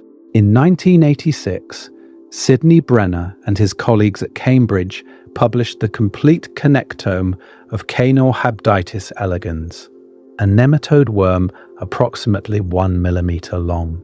It had 302 neurons and roughly 7,000 synaptic connections. It took over a decade of painstaking electron microscopy to map, and it was, for nearly 40 years, the only complete connectome in existence. 302 neurons. That was the limit of what science could comprehensively map. Then, in October of 2024, the Flywire Consortium published the complete connectome of an adult fruit fly. 146 laboratories, 122 institutions, led by Sebastian Sun and Malamurthy at Princeton, 130, 9,255 neurons, more than 50 million synaptic connections, every single one mapped. It was described as one of the great achievements in the history of neuroscience. And that description is not hyperbole. The jump from 302 neurons to 139,000 is a jump of 3 orders of magnitude.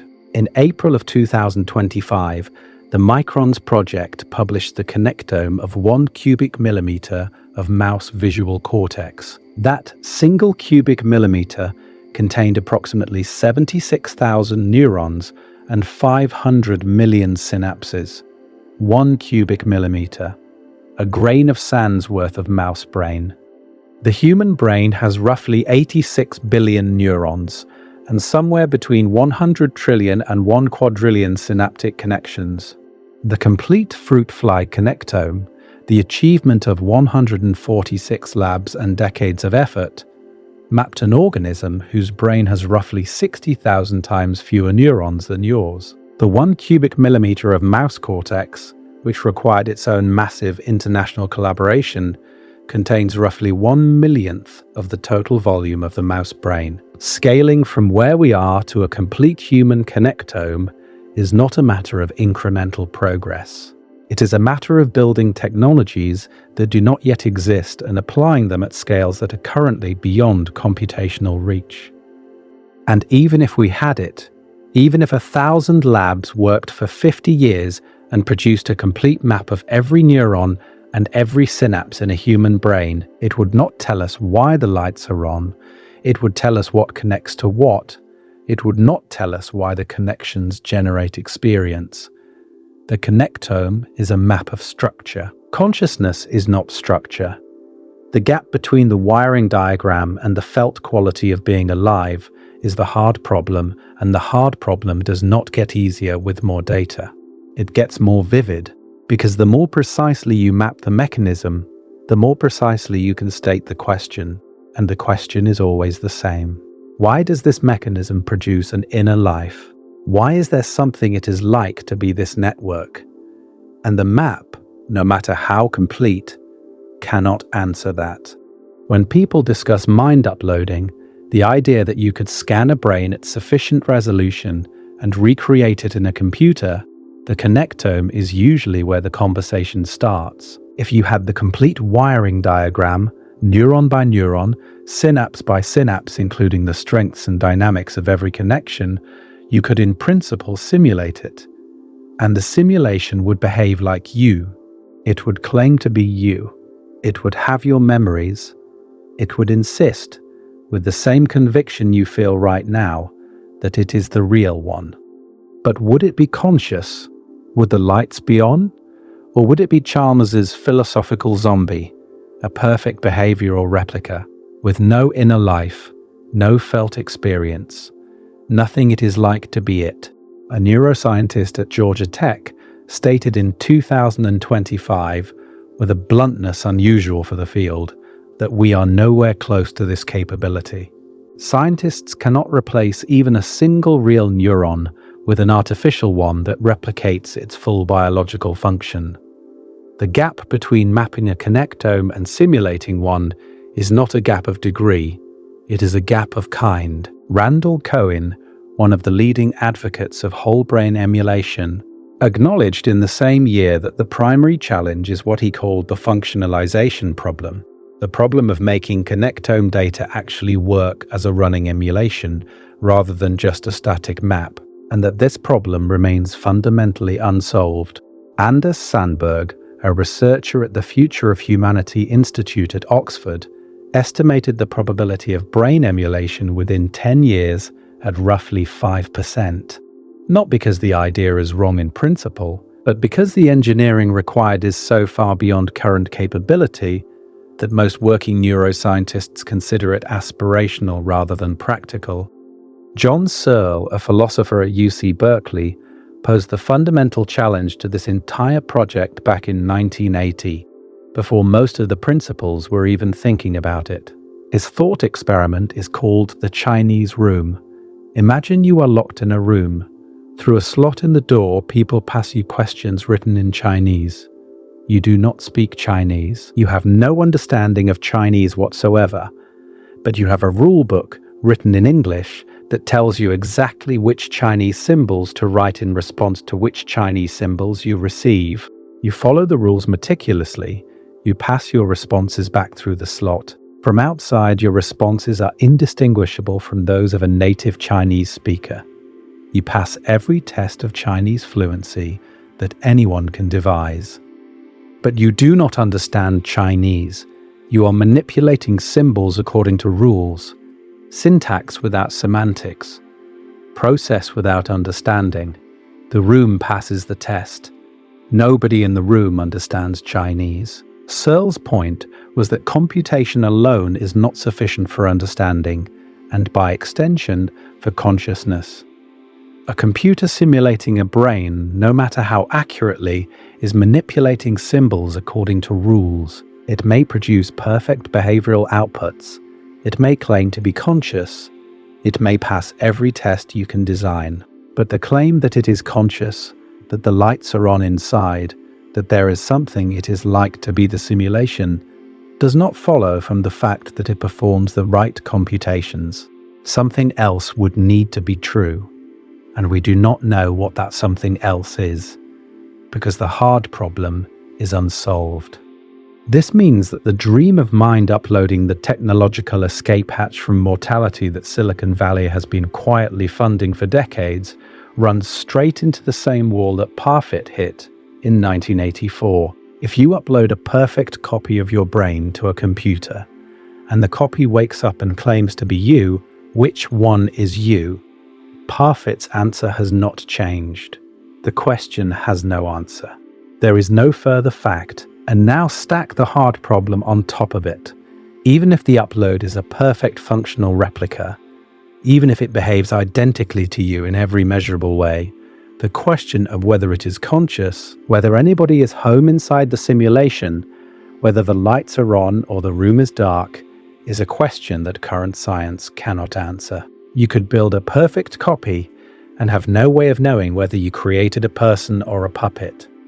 And here is the truly unsettling part of the upload question, the part that connects it back to everything Parfit said about personal identity and everything Gazzaniga demonstrated about the interpreter. The philosopher Bernard Williams, writing in 1970, posed a simple thought experiment. Imagine someone tells you that tomorrow a person will be tortured. Before the torture, that person will have all of their memories erased and replaced with someone else's memories. They will be given a new personality, new beliefs, new desires, and then they will be tortured. Should you be afraid? From one perspective, the answer is no. The person being tortured will not be you in any psychological sense. Their memories are not yours. Their personality is not yours. By every criterion Parfit would later formalize, the psychological continuity has been severed. You have no more reason to fear what will happen to that body than you have to fear what will happen to a stranger. From another perspective, the answer is obviously yes. That is your body. Those are your nerve endings. Whatever happens to that body will hurt. And the fact that the body's memories have been swapped out does not change the physics of pain. The screaming will be done by your vocal cords. The terror will be generated by your amygdala. And you feel right now with a visceral certainty that no philosophical argument can dissolve that you would rather this not happen. Williams argued that this visceral response is evidence that bodily continuity matters to us in a way that no psychological theory can capture. Parfit would disagree. The debate never resolved, and that irresolution is itself a piece of evidence for the central argument of this entire script. The question, "Who are you?" is not just unanswered. It generates contradictory answers depending on which angle you approach it from. The body says one thing, the psychology says another, the timing data says a third, the self-model says a fourth. And the fact that there is no master answer, no God's eye view that adjudicates between them, is not a limitation of our current knowledge. It is the answer. There is no further fact, there is no tie-breaking criterion, there is no you beyond the competing descriptions. Parfit was right. And David Chalmers himself, speaking at a memorial for Daniel Dennett in October of 2025, estimated that there is a significant chance that in the next 5 or 10 years, we're going to have conscious language models. Not human uploads, not brain emulations, language models. AI systems trained on text. Systems that do not have neurons, or bodies, or evolutionary histories, or childhoods. Systems that process symbols according to rules. The Chinese room, scaled to billions of parameters, generating responses so sophisticated that the person who defined the hard problem of consciousness is saying, in public, that they might be conscious. In April of 2025, Anthropic, one of the leading AI companies, announced a formal model welfare research program acknowledging what they described as a non-negligible probability that their AI models might possess some form of consciousness or moral status. A company that builds language models publicly stated that it takes seriously the possibility that its products might be someone. And nobody can prove they are wrong, because the hard problem is unsolved, because we do not know what generates consciousness. We do not know why 100 billion neurons produce an inner life. We do not know whether 100 billion parameters could do the same. We have dissolved the self into components and confirmed that the narrator is a fabricator, and we still do not know who turned the lights on or whether the lights can be turned on in a different substrate. The self is solved. Consciousness is not. And this gap between the solved problem and the unsolved one is the final piece of the picture, because it means you are left in the most vertiginous position that science has ever put a human being in.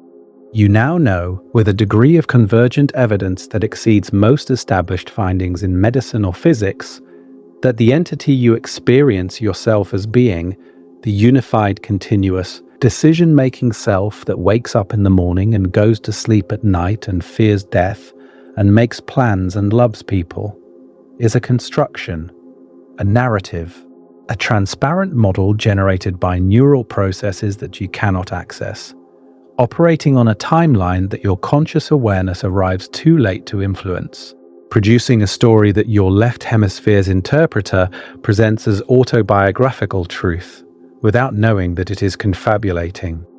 And you also know, because the hard problem is unsolved and the Koch-Chalmers bet was lost, that the one thing about your experience that appears to be undeniably real, consciousness itself, the raw fact that there is something it is like to be here, the lights being on, the inner glow of subjective experience cannot be explained by any current scientific theory. 30 years of concentrated effort by the best minds in neuroscience and philosophy have produced two leading theories that were tested in a massive adversarial collaboration, and neither won.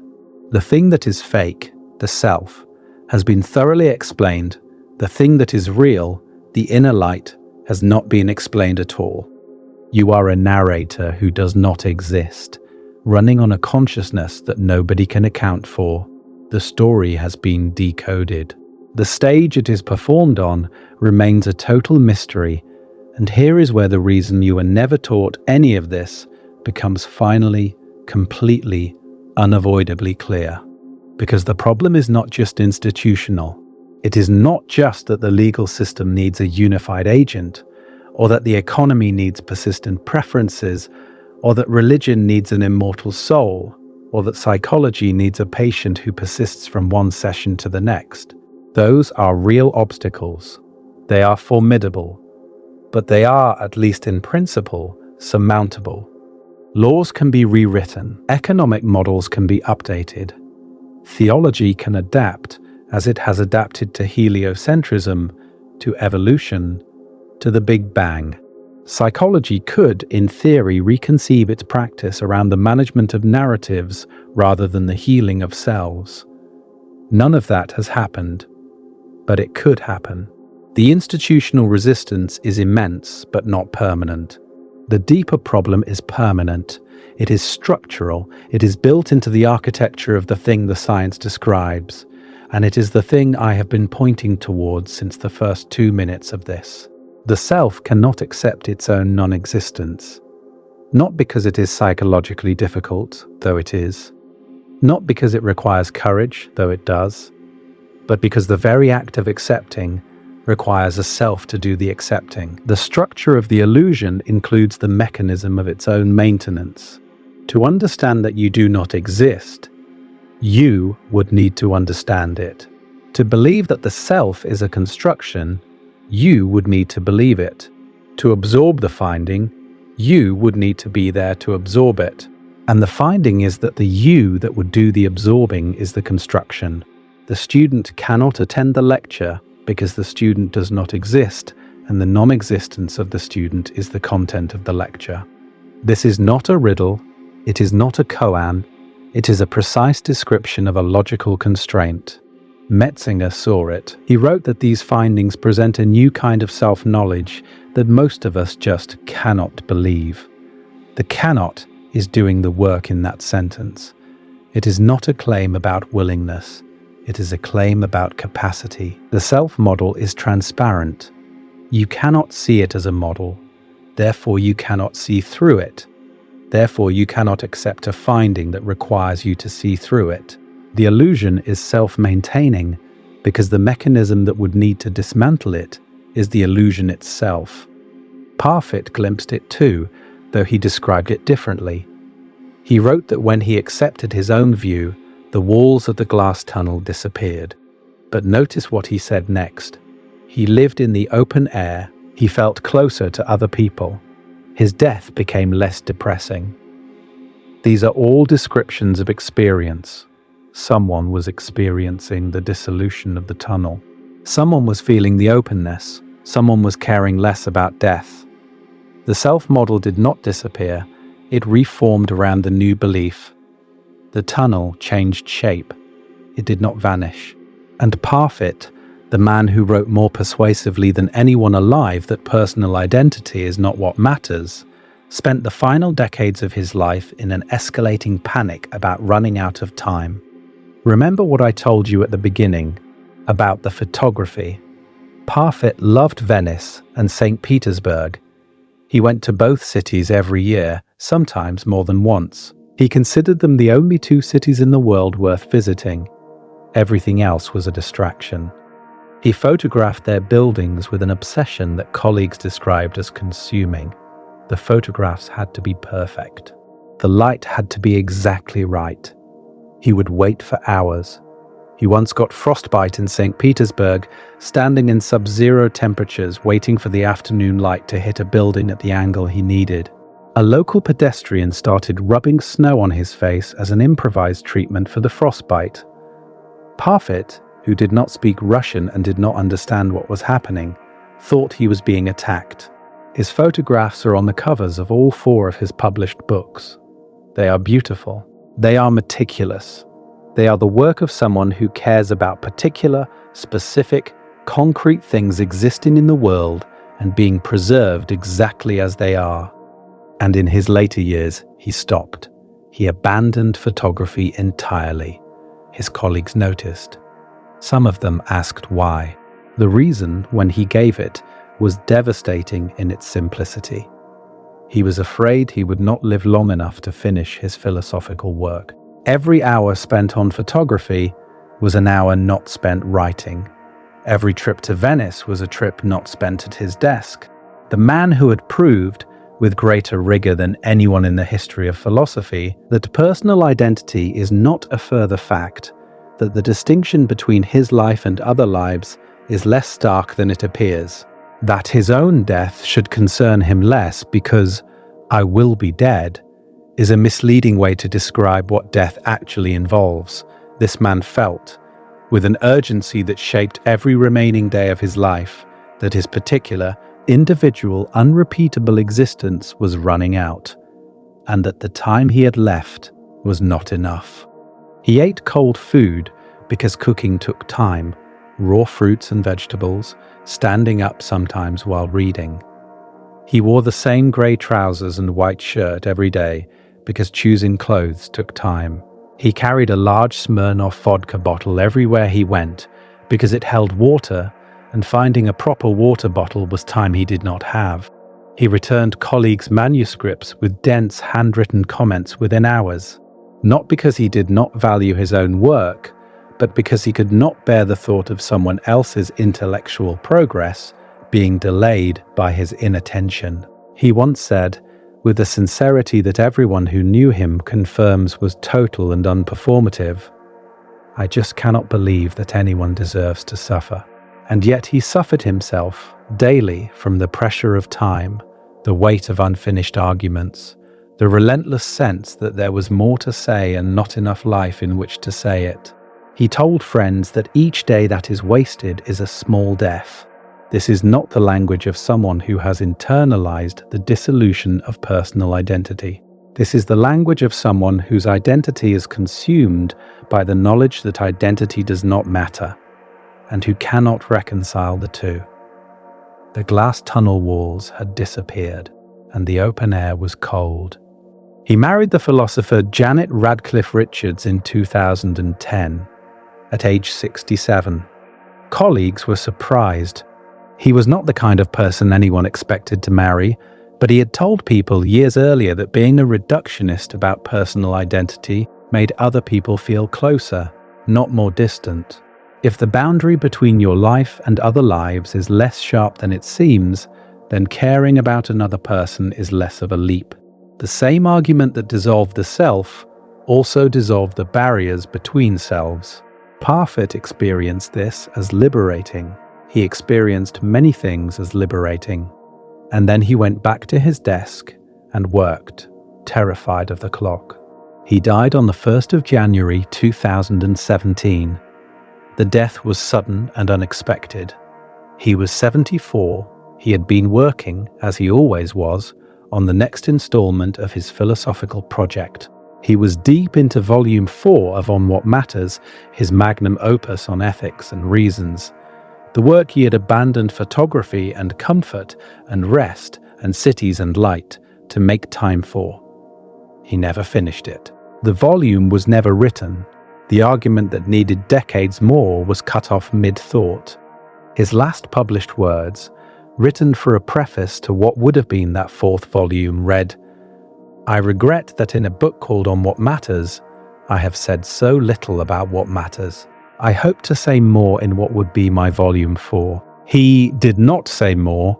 The person who knew better than anyone alive that personal identity is not what matters, died mid-sentence in a project about what matters, reaching for a conclusion he could not quite grasp, driven by an urgency that his own philosophy said should not have been felt by anyone, because there was no one there to feel it. And that is the image that should stay with you, not the teleporter, not the split brain, not the 350 millisecond gap, not the transparent self model, or the default mode network, or the psychedelic dissolution. All of those are evidence. All of them point in the same direction. All of them say, with the accumulated weight of centuries and continents and disciplines, that the self is a story, that the author of your life does not exist. But Parfit, the man who knew this better than anyone who has ever lived, could not stop being someone. He could not stop caring about his particular work, his particular time, his particular unfinished sentences. He felt the glass tunnel disappear, and then spent 30 years pressing his face against the space where the walls had been, trying to finish something before a deadline that his own philosophy said was meaningless. Not because he was a hypocrite, not because he did not believe his own arguments, because the self-model is transparent, because you cannot see it as a model, because even after you have proved that the tunnel is an illusion, the illusion does not stop. It keeps generating, it keeps narrating, it keeps stamping its dispatches with I and filing them under my life. And the philosopher who saw through the tunnel more clearly than anyone was still inside it when he died. That is the trap. Not an intellectual trap, not a philosophical puzzle that a smarter argument could solve. A structural trap, built into the architecture of the illusion itself. Think about what it would take practically for this knowledge to become widely known. Someone would need to teach it. In a university, in a classroom, in a video, in a book written for the general public. And the person being taught would need to sit with it. They would need to integrate it into their understanding of themselves. But their understanding of themselves is the self-model. It is the very thing the teaching says does not exist as they experience it. To integrate the teaching, the student would need to update the model. But the model cannot represent its own non-existence from the inside, because representing non-existence requires a representational framework, and the framework is the model. The model can represent a world without trees. It can represent a world without other people. It can even represent a world without this body, as it does every night in dreams. What it cannot represent is a world without itself, because the representation would need to be experienced by someone, and the someone is what the representation is about. This is why Metzinger chose the word cannot rather than will not or do not. It is not a description of human stubbornness, it is a description of a computational limitation. The self-model is constitutively transparent. The word constitutively means that the transparency is not a feature that could be removed by better education or more careful thinking. It is part of what makes the model a self-model in the first place. If the model could see itself as a model, it would no longer function as a self-model. It would be a representation of a self-model, which is a different kind of thing entirely. The transparency is the mechanism. Remove the transparency and you remove the self. The illusion is self-maintaining, not because it is robust, but because the maintenance is the illusion. Parfit got closer than anyone to seeing through it. He described the glass tunnel disappearing. He wrote about living in the open air. He reported, with what appears to be genuine conviction, that accepting reductionism about personal identity made his own death less terrifying and other people more real. But the description came from somewhere. The report was made by someone. The conviction was felt by something. And that something was the self-model reformed around a new set of beliefs, still generating the experience of being someone, still stamping its outputs with the first-person pronoun, still doing its job. Even the Buddhist contemplative traditions, which have spent 2,500 years developing techniques for seeing through the illusion, describe the process as seeing, as insight, as direct perception. Vipassana means clear seeing, and seeing requires a seer. The traditions acknowledge this paradox. They have names for it. They describe stages of insight in which the sense of self progressively attenuates, and they describe the final stage as the cessation of the sense of self. But the cessation is momentary. The meditator returns, the self-model reconstitutes, and the reconstituted self-model remembers the cessation and files it in autobiographical memory as the time I experienced selflessness, which is of course a self-narrative about the absence of self. The tunnel reforms around the memory of the tunnel's absence. 2,500 years of contemplative practice and 4 decades of converging scientific evidence, and the conclusion is the same. You can weaken the illusion. You can describe it with extraordinary precision. You can dissolve it temporarily with meditation or psilocybin. You can prove, philosophically, surgically, temporally, computationally, and pharmacologically that it is an illusion, but you cannot permanently dispel it from inside because you are it. There is no external vantage point. There is no place to stand outside the self-model and see it for what it is, because every place you stand is inside the model. The model generates the standpoint. The model generates the seer. The model generates the act of seeing. And when the seeing is about the model adjusts itself just enough to accommodate the new information without collapsing. It adds, I know the self is an illusion to its narrative, and continues narrating. The knowledge becomes a feature of the self. The insight is absorbed by the thing it was directed against, and the tunnel continues. The answer to personal identity was solved decades ago. It has been sitting in published, peer-reviewed, prize-winning work across 5 disciplines for over 40 years. It will never be widely taught, not because it is too complex, not because it is too disturbing, not because institutions are suppressing it, because the entity that would need to learn it is the entity the answer says is not there. The curriculum cannot reach the student.